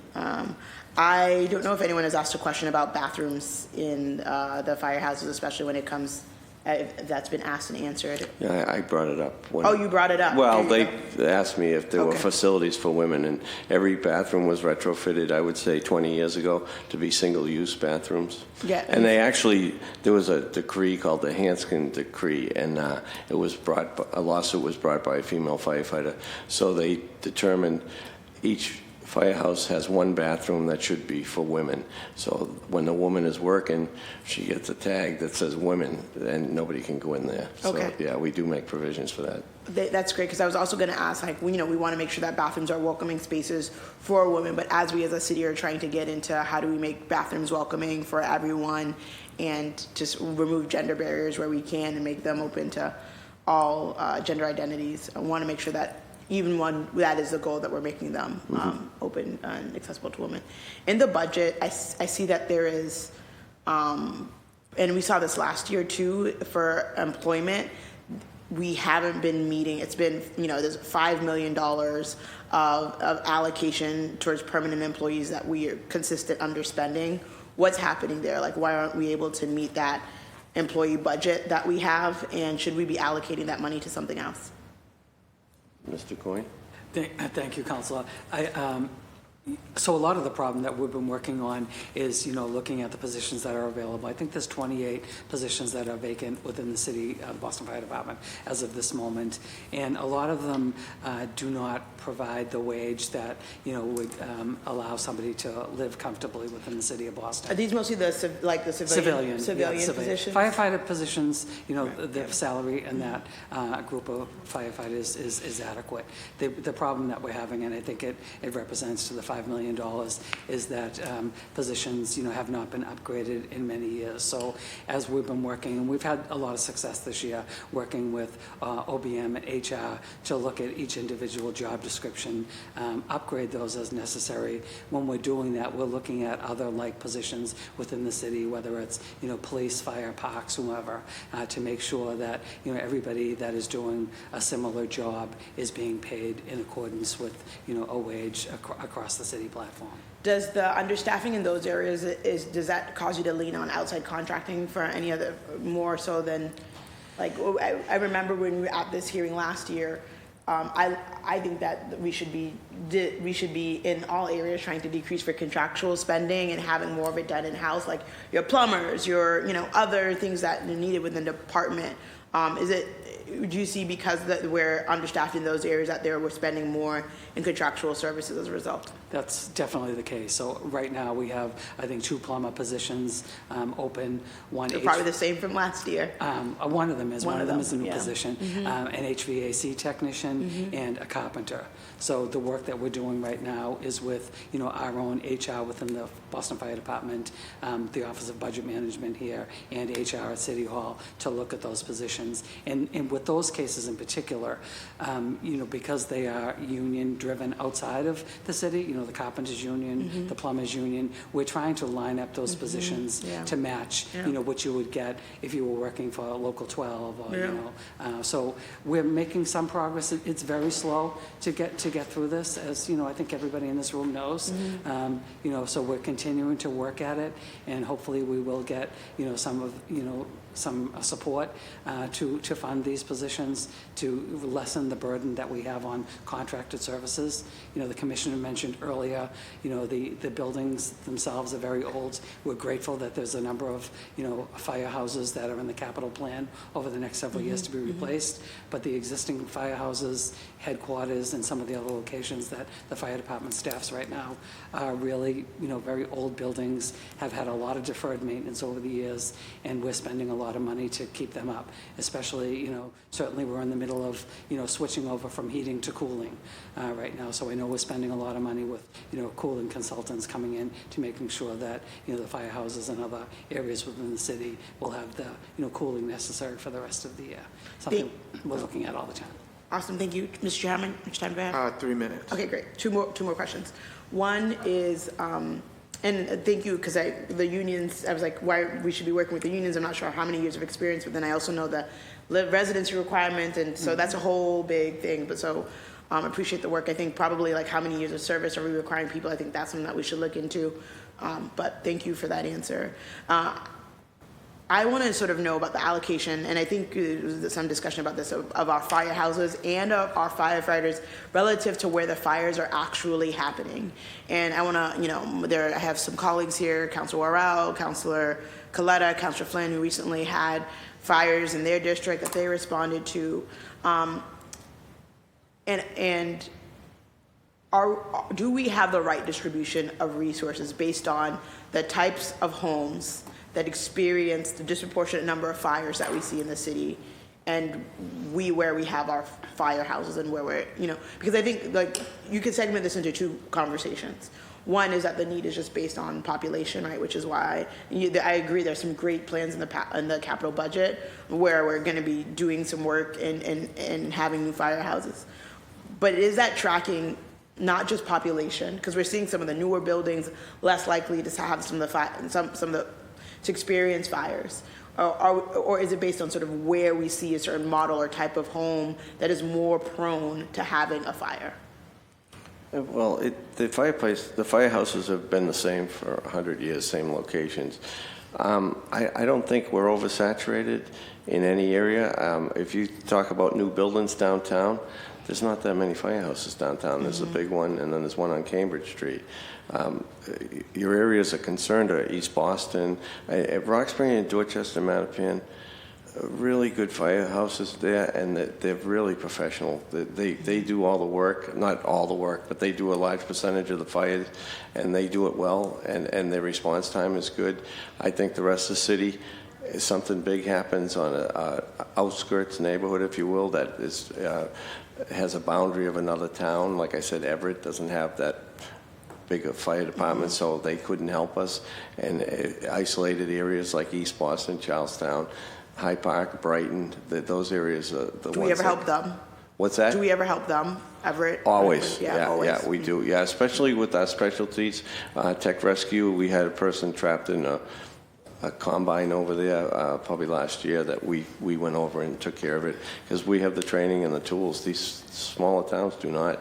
So we do mutual aid all the time. We leave the city. Uncompensated? Do you ever seek anything from the city as a result of, like, do you ever seek from Everett? No, Okay. I don't think the mutual agreement provides for that finance. I think the state picks up the tab. But Councilor Coletta's district with that fire in East Boston, I did see a Chelsea fire truck there. They came in from Chelsea. So it works both ways for the fire department. We go to them, they come to us. It's a good system. Okay, thank you. I have 2 more questions on overtime spending and on Fire Teen Academy, but I'll hold those. It's my time enough. All right, thank you. Thank you for being here. Thank you for all the work that you do, and thank you for being so intentional on strengthening workforce development pipelines here in the city of Boston. Engine 18, I know that was on the capital budget for the last few years. Any update on where we're at? I just have $3 million allocated for initial planning for that area, which I have for Engine 37 and Engine 3. They all have $3 million allocated for the initial planning phase of the new firehouse. So. Okay, so yeah, I guess it's something that we can check in as a body. Yeah, with we'd have administration to. and see. Facilities would have to be included in that for the city facilities division. And then with picking up on Council President Louis Jen's question around overtime, is this due to lack of staffing in the civilian? Because it jumped from, I believe, FY21 from $1 million to like $15 million. So any explanation on why the increased jump in overtime? I didn't see, was it that big a jump? I don't know the exact number. Yeah. I know, overtime is something that, we're constantly looking at. A lot of it, is to provide the coverage that we need. And the paid parental leave that the city council and the mayor's office instituted is a big issue, that we have to guarantee them time off when they have children. So we have to cover those vacancies in overtime. That's a relatively new program. Got it. And then when it comes to fire prevention, you guys do a great job, amazing job. With 66% of the city being renters, one thing that I've come into with is that not a lot of our renters have renters insurance, right? So can we add that part of our fire prevention outreach or education to our constituents? Because it's, the American Red Cross does a great job. They're generous, but sometimes residents are left out trying to figure out what's next after, the support runs out. I think renter insurance, which not a lot of people have, will be helpful to fill in some of those gaps for assistance during those hard times. Yeah, I agree. The initial phase, the insurance company wouldn't be there to help them. That's our role. We play that role, and we take care of people immediately. So I think that's down the road after an incident, and that would be a good strategy to advocate for that for the renters, absolutely. Awesome. And then can you explain to me a little bit more about the fire radio system upgrades, what goes into it, the cost, and then the timeline? So that, Council, that's a capital project that's been ongoing, and it's a cooperative project between the Boston Police, EMS, and Boston Fire. And, you know, I'm not a tech expert, but from what I've been told, this is similar to, you know, our cell phones have upgraded over the past couple of years to a 5G network. This is changing that older technology that all of the city public safety agencies were using to a higher, you know, frequency to provide better coverage, more increased, you know, coverage in general, and this is just, it's required by the Federal Trade Commission on a lot of that stuff. So a lot of it is very large projects involving installing new towers, new antennas, and upgrading the computer systems that run all of that equipment all over the city. And anticipated completion date? I think it's, right now, I mean, there were some delays during COVID that a lot of that work had to stop because, you know, so many buildings and locations were closed. So I think the projection is this is going out for, I think until it'll be complete sometime in 2029. Awesome. And then the HVAC, one of our bigger contracts. I know we have a position for HVAC. Have we filled that position, or what are some of the challenges to filling that position? It's not filled. We are currently working with our own HR, OBM, and HR in City Hall to look at that position, to upgrade it. And again, we're hoping to be able to align that position with what a union wage would be if somebody was in the HVAC union, you know, outside of city government. Do you know what we are currently offering for that position? I want to say maybe around 60,000. It's in the neighborhood of like $27 an hour, which is significantly lower than the local 537. Got it. And I think the research that we did was, you know, for a comparable union position is around $60 to $75 an hour for a like position. 65, awesome. And then for miscellaneous supplies and materials, we underspent by more than $1 million in FY23. I mean, we underspent by $500,000 on other current charges in FY23. Can you just talk to me about what those line items are for, and then also what are your plans for those line items? So those are just, you know, the average supplies that, you know, are needed throughout the fire department. It doesn't involve tools or things for the firefighters. It's more the personal, you know, things that each individual firehouse uses. And a lot of that, unfortunately, had to do with staffing. There wasn't a lot of staffing in that year. There was, you know, several vacancies within the fire department procurement staff, and it led to some delays. I can tell you that we're on target to spend, I think, almost every penny this year because we have been able to fulfill some of those vacancies, and, you know, we've put a lot of time into making sure that, you know, everybody has all the supplies they need. Awesome. No further questions from me. I'll turn it back over to my colleagues for second round. I'm going to assume that everyone here has a second round of questions, so we'll start with Councilor Flynn. Thank you, Mr. Chair. Again, thank you to the administration, fire administration team that's here. I also want to acknowledge Deputy Commissioner Kevin Coyne for your professionalism as well, Kevin, for many years as a dedicated city employee. My colleague and friend, Councilor Flaherty, has always talked about Car 5, and it's a chief's car in the Longwood Hospital area. Critical area where obviously many hospitals, colleges, universities, close to Fenway Park as well. What's the status, Commissioner, on Car 5, and is that a priority? It is a priority since it's been closed, yes, because of the density of that area. There's hazards over there with the hospitals and the schools. I have no status report on it. I've proposed that it be reopened, and I believe the cost of it was $1 million a year. So 1.3 million a year for that. It was always there. It's a good car. It's important for the firefighters to have somebody in command right away. Otherwise, they're waiting for a chief to come from Jamaica Plain or down the south end. Thank you, Commissioner. That would be, in my opinion, a major priority for me, anyway, to get Car 5. I know it is for the fire department as well, but I just want to advocate for Car 5 in the city budget. I think it's I think it's critical, it's important, and it's about life and death and safety of the residents of the city. We also have thousands and thousands of employees in there that come into Boston every day into that particular area. Obviously close to the Green Line as well, and a couple of high schools as well, not just colleges, but a couple of high schools, including Harvard Medical School is down in that area as well.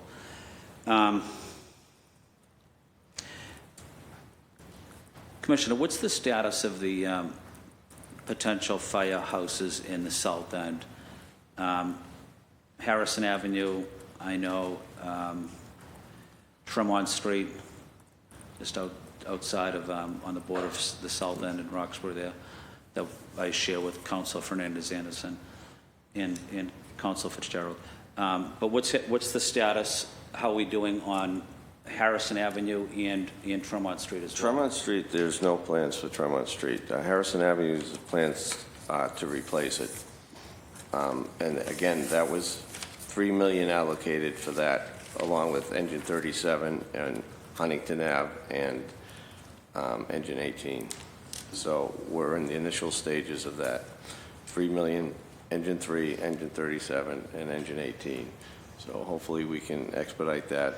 This process is in the facilities department for the city right now.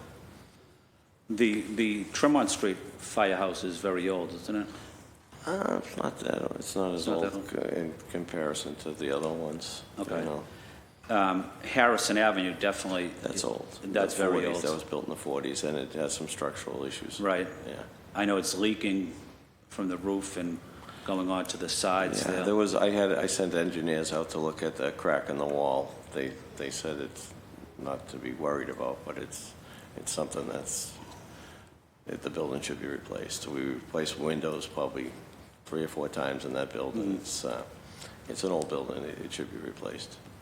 Would they tear it down and build it up right at the same location? Well, my desire would be to leave it in place as a functioning firehouse, build a firehouse on the basketball court. Yeah, right next to it. Yeah. Yeah. And then when the new building is occupied, tear it down, put the basketball court where that is.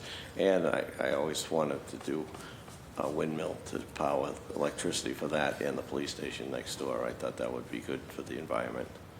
I think one of my colleagues mentioned, Commissioner, the combination of a police and fire, or a fire and EMS, that you see, even you see right here on off of High Street there, the Shafaro Building, High Street, with the EMS presence. Oh, yeah, right beside the big firehouse. Yeah, right.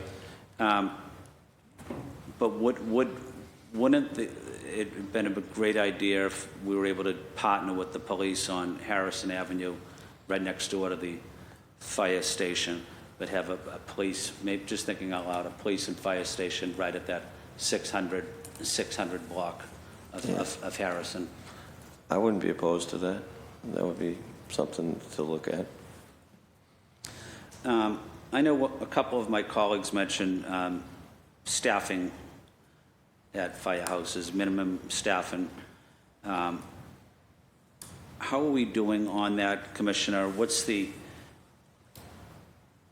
is the status of special operations companies? Do we have enough firefighters?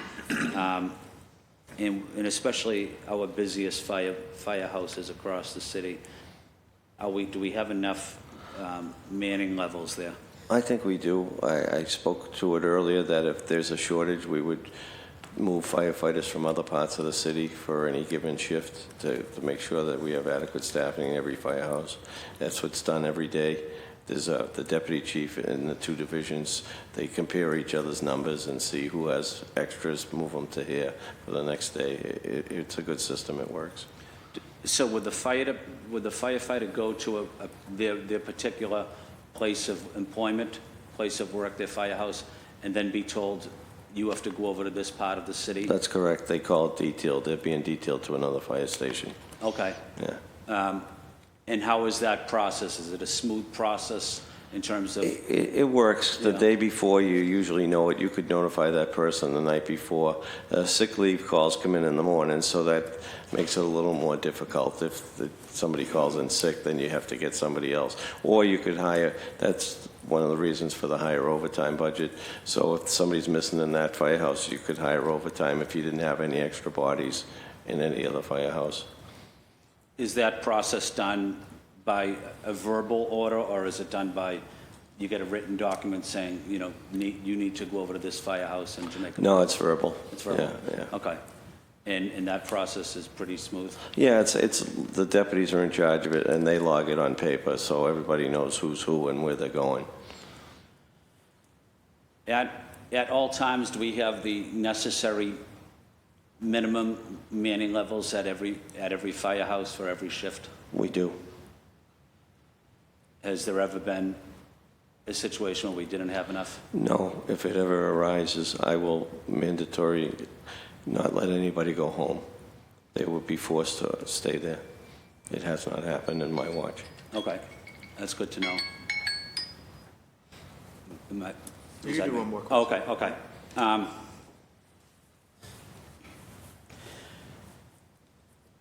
I mentioned the health and wellness programs earlier.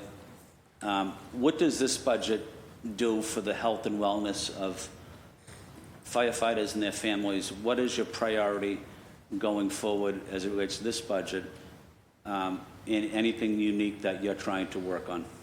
I think cancer detection is key.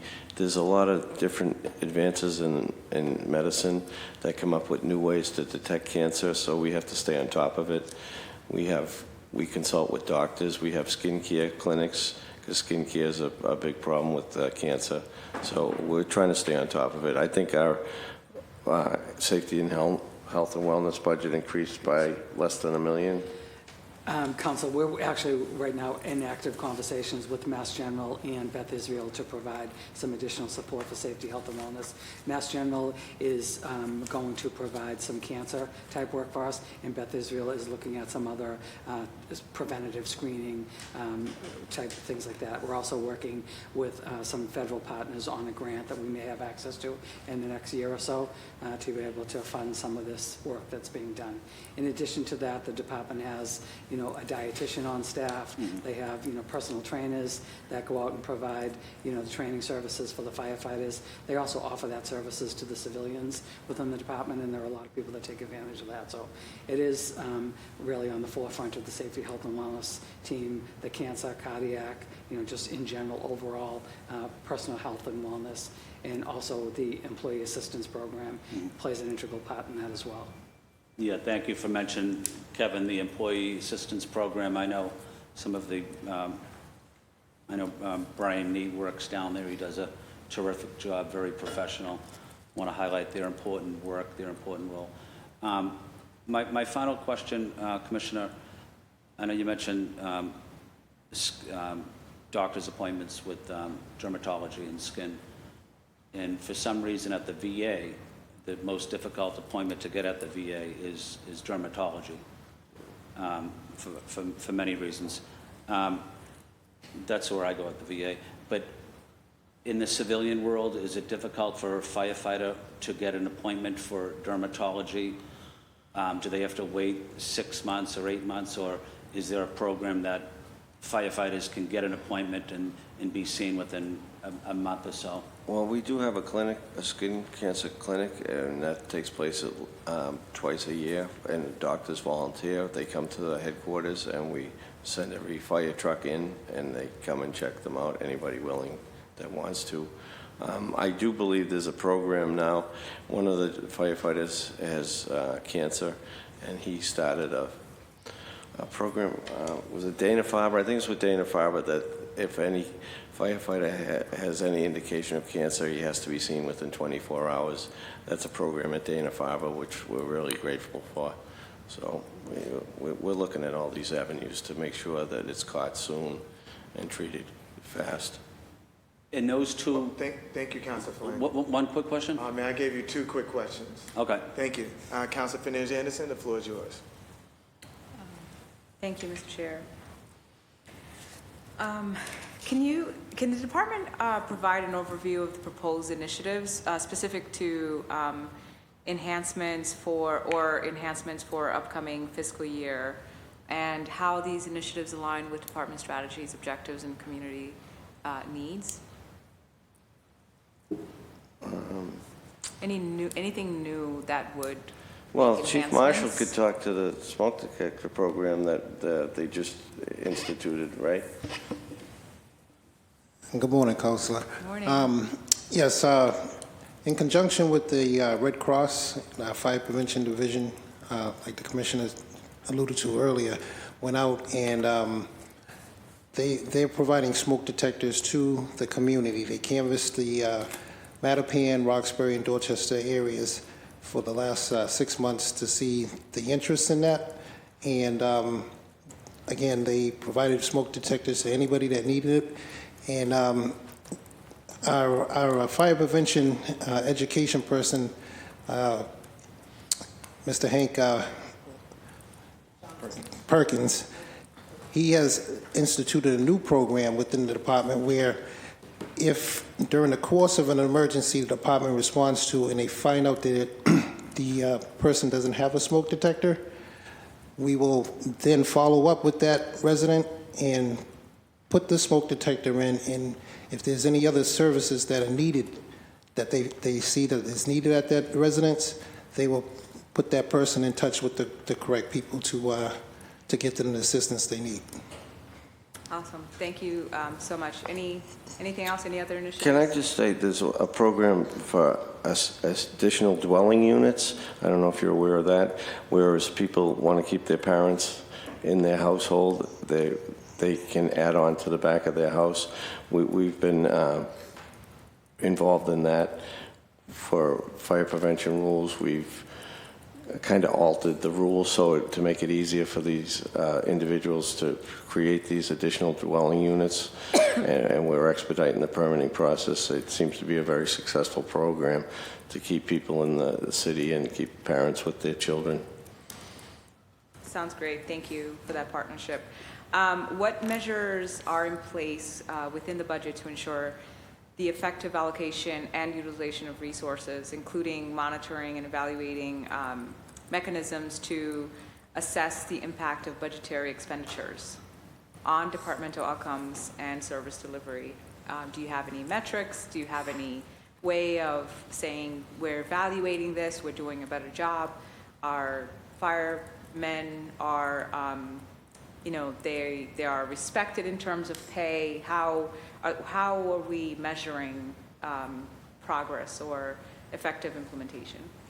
So I can speak to just a little bit, Councilor, in terms of the budget. So what we've done with this budget, in general, the budget for the fire department hadn't been looked at, maybe thoroughly in a number of years. So what we've done with this budget that's before you today is we've consolidated a lot of areas. So in some of the consolidations that we've had where the individual organizations within the fire department maybe had their own budget allocation for fuel or travel or, software and things like that. So we've lumped those all into the respective categories where they truly belong so they can be managed better. And, from a software perspective, certainly we're very mindful of, if we're using a software, we want to make sure that software will, not impact any of the resources that the city has in terms of hackers and things of that nature. Fuel, we want to make sure the cost center is all, coming out of one area. We've also looked at waste management, across the city where, various departments within the fire department all had their own separate budget for waste. So we've done some of those consolidations. What we're hoping to be able to get if we go through, this current cycle is to be able to look to see if some of those initiatives that we've taken with this submission today will produce, some of the metrics that you are looking for and that we're looking for to make us more efficient. Do you have any examples of other districts or best practices that's been utilized that's proven effective? Nothing right yet. And just going back to your other question about enhancements, I think, in addition to the capital and just, the regular operations within the department, we have a new facilities director who's been with us for about a year and a half, an assistant. So the major focus that he's been doing, since day one, is trying to improve the quality of life in the firehouses. Again, they're aging buildings. They do have a lot of deferred maintenance. So he's done a tremendous job catching up with a lot of that. And that's going to be a major focus on, the FY25 as well. I really appreciate that. I think that's tremendous, and I hope that you can have much success and improvement as soon as possible. Can the department provide sort of an overview? And I know we've touched on different types of capital projects, just an overview, projects or investments outlined in the budget, such as facility upgrades, equipment purchases, infrastructure enhancements, and how these projects align with the department's long-term goals. So thank you again. So I think a lot of those, are based on, the submissions that we prepare as part of the budget submission, and many of them, get, fed into a system where the city determines, how they can fund them, number one, and do they have the bandwidth to be able to, manage the projects. So that's why you'll see, 3 or 4 firehouses that are in various design and discovery stages in terms of that. We have an ongoing apparatus replacement. The apparatus, takes a lot of wear and tear out in the streets. I think we have maybe over 40 pieces of apparatus that needs to be replaced, just like, your annual vehicle. We currently have 3 boats that are under construction that will be delivered at various times. I think we have 1 coming this year and 2 more coming next year.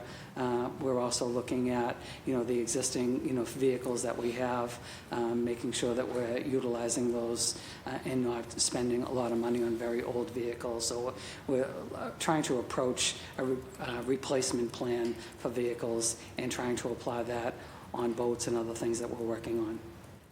Trying to approach, I like that. I'm going to use that. Thank you. Can you tell me how the budget incorporate considerations for resilience, adaptability, in response to evolving environments, technological, and I know you mentioned something about security, safety, or digital safety, demographic trends that may impact the department's operations and service delivery in the future? So it's not something we specifically call out. I think, it is something that, we look at or try to address, individually. There are certain units or orgs within the fire department that play a larger role in that. So, we try to, plan for that and address it as needed, but nothing real concrete at this point. Thank you.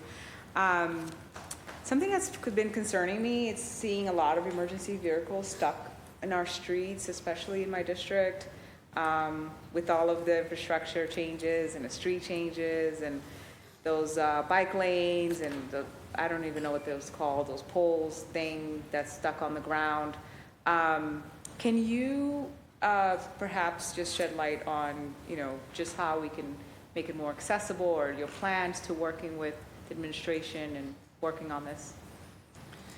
Well, I just want to say that the bike lanes have not affected our response time. Like I said earlier, it's a 4-minute response time to anywhere in the city, and we're holding at that. Those poles that you're talking about, they collapse, so we'll drive right over them. People are always tough to get out of the way, but with bike lanes are not. They have nowhere to go sometimes when they're in the line of traffic. So we make do. We get around them. We have, I think, relatively low accident rate with fire trucks. They do a good job getting around the obstacles. I do see the ambulances more in traffic stuck than your trucks. I don't think they get the same reaction by the traveling public than a big red truck with the air horns and everything. I miss my big red truck. Believe you me, I understand the impact. Finally, how does the department plan to engage stakeholders? And we touched a little bit on this, right, in terms of like some outreach, the teen program, I forget what we call them, Teen Academy. Yeah. And just overall, like we're seeing a lot of like basically, I guess just a need for connecting with not only youth, but just in terms of like implementing process to ensure transparency, accountability and responsiveness and community needs and concerns, and just that building of relationship with community. What's in place? How do you do that? I think getting the firefighters out of the firehouse to meet the public, I'm a big believer of that. I request that the doors are open, the apparatus doors in the summertime all the time, so the public feels welcome to come in, meet the firefighters, and use the facilities. Like we said earlier, the community enrichment programs, I think the fire prevention division going to elderly housing and schools is really a really important part of our strategy to prevent fires and tell people we're here. And I think that's working well. I've increased the resources for that. I've increased the resources for the basketball league. I believe constituent services, as in your profession, is key for us, to the public to know we're there. I tell people that there's 33 safe havens in the city. If something happens, if you're threatened, go to a firehouse. If you're not near one, I say pull a firebox. We'll be there. We have the best response time. Count on us. We're there. We're a safe place in every neighborhood. People have done it in the past. They run into buildings after they've been in trouble. They come to the firehouse. We bring them in and we take care of them, and we call the appropriate agencies, whatever the issue. So I think it's just reaching out to the public to know we're there. We have a good rapport with the public. I think one thing would be nice if we had more voting locations. The firefighters won't like this, but you should put more voting locations in firehouses.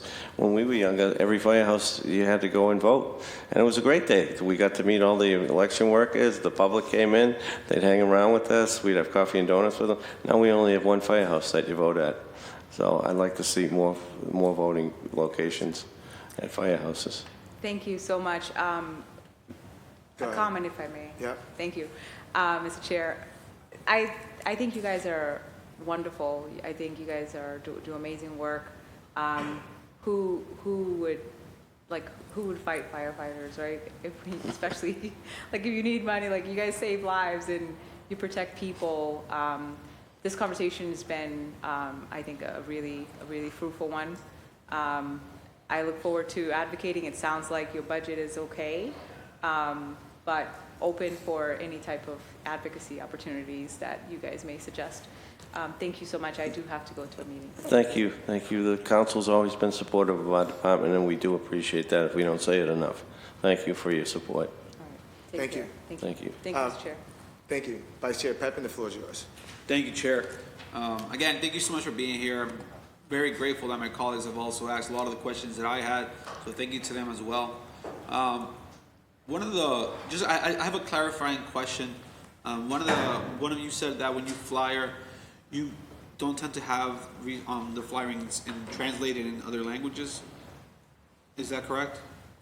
Most recently, like we just alluded to earlier with the Red Cross, all those flyers are in English and Spanish. Okay. So we are making that resource available to the constituents in multiple languages. The department as a whole is moving toward the compliance for the city for the language access. So any posters or anything that we produce, we look to go through that process of getting everything translated. The Red Cross flyers that the Deputy Chief just alluded to also were in Haitian Creole as well. And so we'll look to diversify all of our outward-facing marketing and branding materials. Yeah, that's great. I just wanted to make sure I was highlighting that because the LCA department does do a good job of helping departments across the city to just fully transition into have interpretation or translation into, I believe, 17 different languages. So definitely want to advocate for that just to make sure the fire department is up to date with that. But that's it. I just, again, want to say thank you. On that note, the Fire Prevention Division that services the public for permitting, they practice the language. They deal with them, and they've been trained by them, and the dispatchers also. Oh, that's perfect to know. Thank you. Thank you. Thank you. Councilor Fitzgerald, the floor is yours. Thank you, Chair. A lot of great questions today and a lot of great answers. I just want to clarify some of them to make sure I fully understood. When we talk about the PFAs and the fire bunker gear and the PPE, Are we phasing that out? Are we phasing that gear out? What is the timeline, and what are the steps we're taking to make sure that those PFA invested equipment As is? far as I know, we are not phasing them out until there's a new product that comes online. I don't think there is a product. I've spoken to the department chemist, and he said that he is unaware of any bunker gear that does not have the PPEs in it. So it's a question of the level. I think we have the best gear with the lowest level. Great. So we don't have, there is no other option at this That's point? what they're telling us, yes. The industry standard, there is no other option. No, understood. What causes the most fires, we think, and is there anything we as a body can do to help? Just like, for instance, I don't know if this is true, right, but say if it was electrical outlets and adapters that caused the most, then could we, put something that says, well, we have to look at that, and maybe we put some sort of restriction on it, but what the data says of what the most are caused from, just to give us ideas of how we can help support you in having less fires to go through. Yeah, years ago, it was always smoking in bed. Right. That is not the cause anymore. I said it off the top of my head, I would say cooking on decks. There's many a time we pull up and the porches are roaring. Somebody was either smoking a cigarette out there or the grill was on the deck or back porch, and it starts the building going. And is that when the porch is covered by, like in the back of triple deckers? Because I know you're not supposed to grill Not on supposed to a above the porch first- that yeah. has something above, right? Yes, correct. So those are the porches you're That- discussing? yeah, that's important. It's more common than you know. Yeah. All right, well, we'll see if we can try to enforce that better then, right? You mentioned stuff in the building code and the work that you guys do in that. I know a lot more lightweight truss construction is going up, which is more, fire burns through it more easily, but it's the structural foundation of the building. And so if that burns easily, when it does go, the whole building comes down. Are you guys keeping track of which buildings are being built with lightweight truss construction, and are we informing our engines and ladders about that when they're responding to a call, so that they know, hey, we're going into one of the ones that could burn quickly and fall on us, so let's be careful here? Yes, that's done. Fire prevention reviews all the building plans. It goes to the dispatcher. Many a times we've gone to fires where they say truss construction, beware. With truss construction, the collapse is an issue, but you're also at a fire. People would go to the roof to ventilate the building. The ladder company, you don't want them doing that on truss construction because the roof can't handle their weight. So yeah, it's in there. The system is taken. That's been in effect for a long time. It works well. And it's properly communicated to. It is en route. Boots on the They'll ground. tell you en route. They'll tell you Yeah. if there's a transformer. They'll say truss construction. Be aware. Yeah, they do that all the time, and they do it well. Fire Alarm Division does that well. No, that's awesome. Yeah. Thank you. In addition to that, Counselor, the units in any specific area, they go out and do pre-fire planning. So if there's a building under construction in your immediate area, the companies are required to go out and look at that construction, so they would be aware of any lightweight construction in their area, their immediate areas. Awesome. Thank you very much. And I know you mentioned earlier the post-overdose, the knock and talk program. That is going to continue? That is the idea? Well, Or do if we get another grant for it. So while we were speaking, Council, I did get a text message from somebody in my grants unit that we have applied for an additional grant, so we should hear by June 30th if we've been awarded that. Okay. It's called the CARA grant, and I'll advise you, we'll be before you if we are so lucky to accept and expend. That's great. And again, if there's anything we as a body can do to help support you in that grant, let us know. The only other one, I know that in going out to community meetings and every night now, right, there's always police there at each community meeting, and they usually give a report of what's happened, in the area, letting people know and following up with any questions as much as they can. Does fire do anything like that? And do you guys see a benefit to maybe going out there to each civic group meeting as they happen monthly and having a representative there if possible to talk about some of the things like, grilling on the back deck, change over your alarms, all the things that just have to be constantly repeated and drilled into people's heads. to get them. I'm not opposed to that. I have done it myself. Neighborhood associations in Dorchester, they wanted me to speak about the new firehouse, and I told them what they were to expect. They wanted to make sure they had a say in what was coming, so it was pretty interesting. On a regular basis, no. I mean, I'd have to pay overtime to members to do that. Then my overtime budget would go through the charts, you know. Right, and we've already seen a big jump in it, Yeah, so yeah, we're not trying to. yeah. No, understood. Again, thank you guys for all you do in helping keep our constituents safe. Appreciate it. Thank you so much. Thank you. Thank you, Council Fitzgerald. I know I've seen Hank at a lot of our civic. He's fantastic, yeah. Yeah, he does. He buys his own props, believe it or not. Oh, really? Yeah, he builds them and buys them. Right. He bought himself a two-wheeler. He's got the stove. Is Hank a firefighter or? He's a lieutenant, yes. He's a lieutenant, okay. I worked with him at Canterbury Street. We were firefighters together. Nice. Yeah, he's fantastic. Council Weber, the floor is yours. Thank you. Just a couple questions, but before we talked about diversity in the fire department, and so the data I think you presented, 27% of the fire department are people of color. Is that's accurate?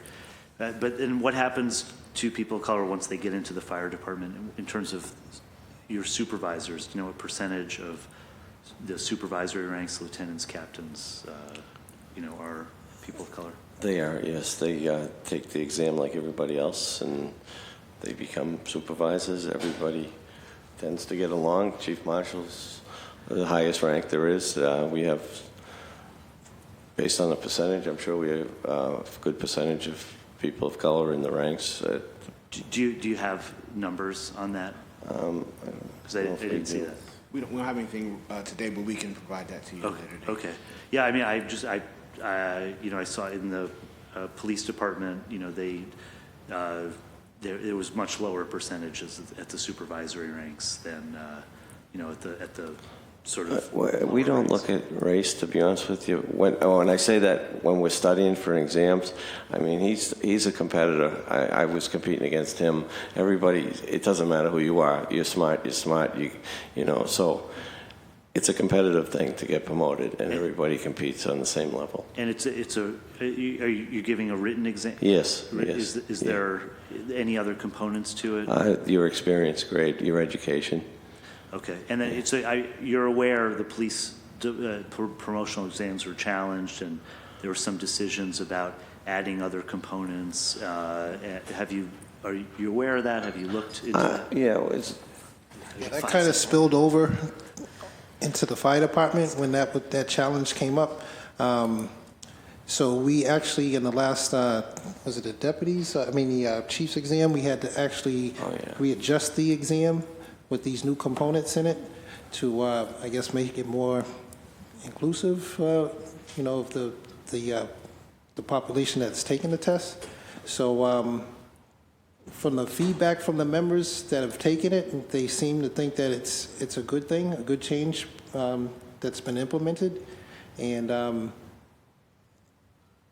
I think it'll serve the department well going forward. Okay, that's under the supervision of civil service. So they approached me and asked me for chiefs, and I sent them to them, and they all got together and devised the new strategy for the new testing system with certain unique category of questions. Yeah, I mean, I think I was involved with the police exam cases, and I think the idea is, for a supervising firefighter or police officer, you need to kind of look at other things outside of multiple choice test taking ability, because you need good oral communication skills. Like, do you have your own? I know for the police they have the commissioner or the chief has a command staff. Do you get to appoint your own staff of like a superintendent or anything? No, I have the only two appointments I have are right here. Okay. The chief of operations, he's field, and he's support services. Those are the only two. Everything else is union based in a rank system. Okay. Well, you've made some changes. I was curious about that. I had another question. I saw drones mentioned. What is the idea?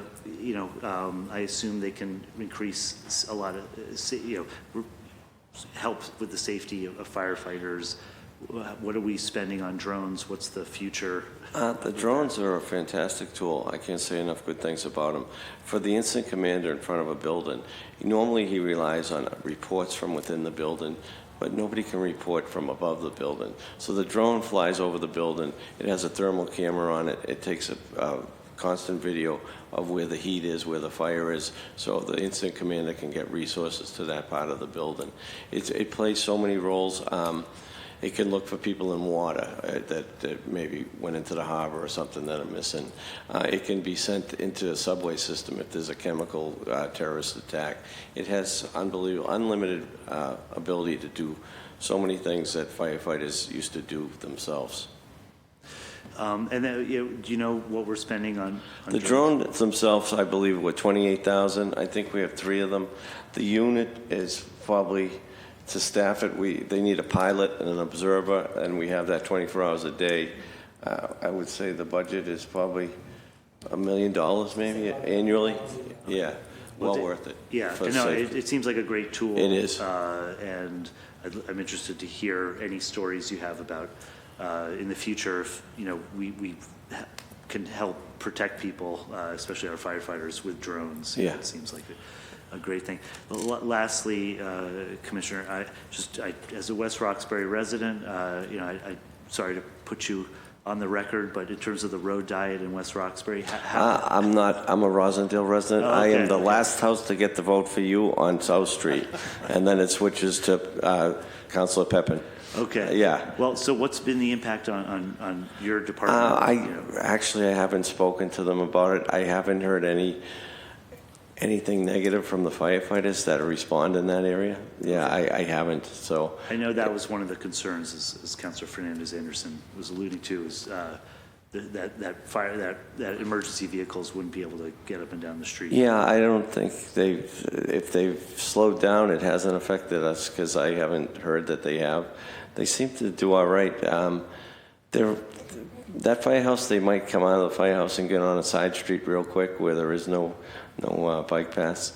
You try to stay off the main streets if you could take Park Street or you're going Mount Vernon or Bellevue or something, you're not on the main road as long. The main roads are congested no matter what part of the city, Okay, yeah. Hopefully you can still go to Roche Brothers without getting harassed. Okay, well, thank you very much. Thank you. Back to you, Chair. Thank you. Council President Louis Jen, the floor is yours. Thank you, Mr. Chair. Thank you, Mr. Chair. And I also want to thank Councilor Weber for his line of questioning regarding promotions. I think it's incredibly important that we bring that to the fore to make sure that we are doing everything we can to not only ensure diversity among rank and file, but also in leadership. And I also wanted to second, if Hank's job is to be present in community, give that man 5 stars because he is ever present and he is so focused. And so it's always, I saw him at an event, I think. I called him at 7:30 the other day. I was going to work. Are you working today? No. I said, why don't you get on overtime and get to Roxbury? We got a coffee out. Okay, I'll be there. Yeah. And sure enough, he was there, and Yeah. I was so grateful for him to show up. I said, can you make every one of these coffee hours? Because he sets up a beautiful table, and he's very informative to everybody. He's got some swag for them, too. Yeah. So hats off to Lieutenant Perkins. As well, speaking of overtime, the question, I think Councilor Worrell asked a question, but wanted to just be laser focused on that. Some of the overtime spending that we're seeing is on training and an admin workload, which those are items that should be predictable and shouldn't be, in my opinion, and I think, shouldn't be we shouldn't be planning for those as a line item within overtime. We should be having them as expenditures in other parts of the city budget. Why do we see them in the overtime expenditures? I think Commissioner Coyne mentioned that it's tough to staff these positions. We have 28 vacant positions. The overtime for the uniform force It's contractual, so it's there. Right, It's- and there's a statutory obligation. Yeah, so that I don't think is an issue, the uniform members. I think it's civilian members. I think I've cut back on the overtime at headquarters and some other divisions for the civilian staff because I thought there was too much of it. So I don't know if it's reflective in the budget, Kevin. Yeah, so, Council, we're down, from this same period last year, we're down $157,090.77 compared to where we were in overtime spending for civilians last year. Going back to your question on the training, a lot, and again, these are my experts here, the firefighters, the training that's conducted, for the firefighters out there, a lot of it is, mandatory and required. So, you have a short window, especially if you're bringing consultants, that the particular training needs to be conducted on. So you need to provide the coverage for that firefighter that's going through the training, as well as somebody, going to the training themselves. So it's difficult to be able to plan that ahead. You can definitely plan the training. The difficult part is being able to cover it all without overtime. Okay. Thank you for those answers. I wanted to question for Michael Gaskin. Thank you for all the work that you do. Again, glad that they stole you from the police. If you can talk a little bit about, we've seen some numbers coming from the Fire Teen Academy into the cadet program. How are we working to increase those numbers to build that pipeline? It's just continuing the work. Matter of fact, last week we're starting to work a lot more with affinity groups. The Black Male Advancement Team, we hosted them at headquarters, looking at workforce development as an opportunity to provide information and resources to these organizations that might have a particular strategic outreach to a particular population, where we would see that as a good opportunity to share. This is the same work that I did with BPD, so a lot of the same organizations, it's just a matter of saying, hey, have you thought about fire? And here's the cadet opportunity now. So partnering with these organizations is critical to us just sending the message, sharing the message, and of course continuing our work with the Vulcans and other organizations, affinity groups where we know we can get more information out there and encourage more people to apply. Thank you. I elevated the work that Lieutenant Perkins does, but I see you out in community all the time. I saw you 2 days ago at a job fair, really engaging, me trying to help be a go-between, but really engaging our residents. So thank you for all that you do to really promote equity and diversity in wherever you've worked and wherever you continue to do your work. Thank you, Madam President. I just want to comment, because at that career fair, there were people from Haiti. New arrivals, and yeah. you actually served as my translator on the spot. So thank you for being there and for providing that resource and service to the people. Teamwork makes the dream work. Yes, So, ma'am. thank you. Third question, and I believe this is Councilor Fitzgerald was asking questions about this. Kathy Crosby Bell, the mother of firefighter Michael Kennedy, who passed away in June, ladder 15. At the memorial this year, she made a statement, I think it was a forceful one, about how she's been pushing through the Last Call Foundation for better equipment, but it sort of stalled out on Beacon Hill. Do any of you know what's happening, why her efforts I don't are- think it was equipment she was mentioning. I think she was mentioning a piece of legislation that required welders to register and have some type of database for welders in case welding was a factor in the starting of that fire that her son died at. And I think that's what she was talking about. She did mention the hose. I don't know. We are trying to purchase the hose out of our operating budget, and we will. She did purchase 100 feet of hose for every fire engine in the city, and we're going to purchase more ourselves. It doesn't burn through as rapidly as the conventional hose, which was another factor in that fire, So the welding issue, is it something that's like within the purview of the fire, like the firefighter? Like she's not fighting for something that you all are also fighting for? Not saying that you don't find it to be important, but you're saying it's not like necessary, it's not something within the capacity of... I hope it passes. It's in the State House. They're not as efficient as the City Council for getting legislation through. Did everyone hear that? Can you say that again, Commissioner? Did you hear that? Everyone hear that? City Council is Thanks to effective and efficient. the President under and the Council Chairperson President's here leadership. today. Thank you. Yes. Okay, well, thank you for that context. That's helpful.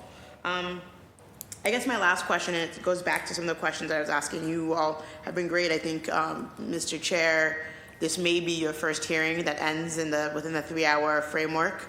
I have actually 10 more questions if you want to give me the time. But I want to thank you for your service. I want to know what are the efforts that we do. You know, when we're looking at the percentages, I believe it's 27% people of color, and I believe it's 9% women.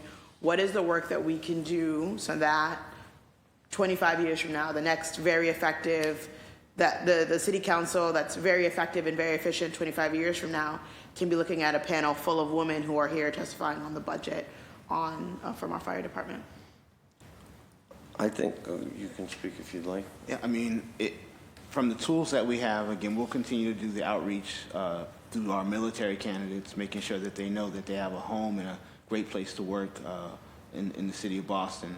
But especially as it relates to the cadet program, if you thought that just if we hired 4 women each year for the next 10 years, that would almost triple the number of women that we have in the department. And so that builds culture, and that's just from the cadet program. That's a very low number. 4 is a very low number. We've been doing that probably double, because again, this year, coming up in June, we'll introduce a new class, and so we're still coming up with our final list, but we know we have a good number of women that are in that final pool. And so, again, over the next course of say, 3 to 5 years, we know that we have the ability to increase the number of women that are in each academy class by 4, which technically is by 400% over the last 10 years. But that's one clear way, clear path that we know we could increase the capacity of women for the department.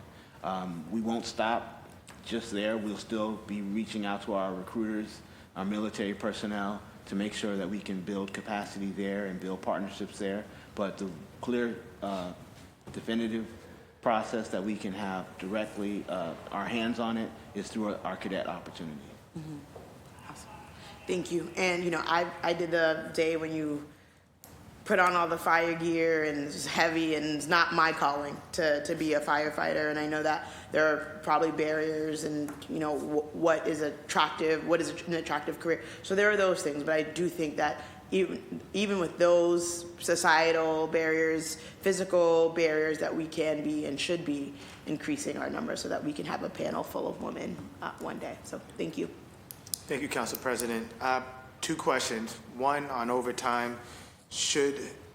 First, is most of the overtime, and I'm assuming it's mostly firefighter, but if we could get a breakdown of what's civilian, what's firefighter overtime, that'll be helpful for me.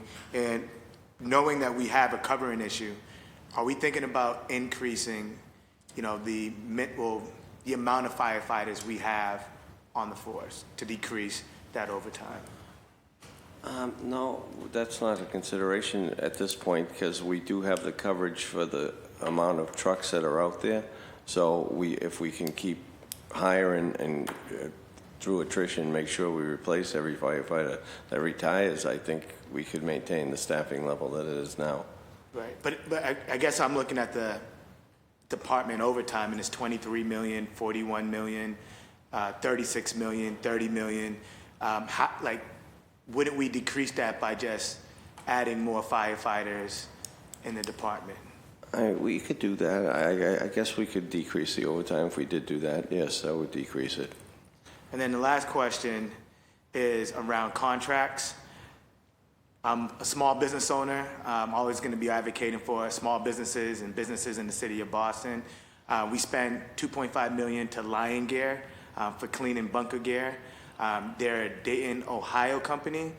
Just thinking, you know, are we thinking about hiring more staff to try to move some of this work internally so that we're not, you know, creating more opportunities for Boston jobs, for Boston residents, but trying to see what can we do with that $2.5 million to have it more impactful here amongst our residents?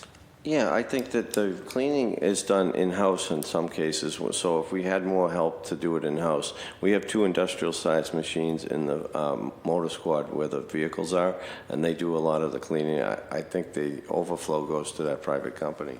as part of the design and discovery for the new Boston Fire Department headquarters, we are looking at putting a facility inside that building that would eliminate reliance on an outside contractor to provide that Lion service that they provide. They are a Dayton, Ohio-based company. They actually staff people in, I think it's in Randolph, where they take all of the, the firefighter gear. It has to be, I think, mandated twice a year to be cleaned, but then in addition, every time there's a fire incident. So we're actively looking at what the cost would be and the benefit of, providing that service internally within the department. Awesome. And then last question is, $9 million on auto repairs or supplies goes to Pennsylvania. I know we have Madison Park. I would love to see them working on, if possible, any of our fleet, but also just trying to prioritize, Boston companies. But also, if there's anything in-house, why don't we have a mechanic that can fix, our fleet in-house? So I think most of that $9 million, Counselor, is really related to the contractor that provides the automotive parts. The parts, okay. The most, if not all, of the mechanics are Boston Fire Department employees. Nice. In that company that provides the service, they're national. It's either NAPA or they're an offshoot of NAPA or a national company, and they're actually staffed within the Boston Fire Department fleet headquarters there, and there's 2 people there provide parts all day. Awesome. Well, thank you guys again for your dedication to the city of Boston. I want to thank central staff, my team, BPD, and then all my colleagues for being here. The hearing on dockets number 0670 through 0678 is adjourned.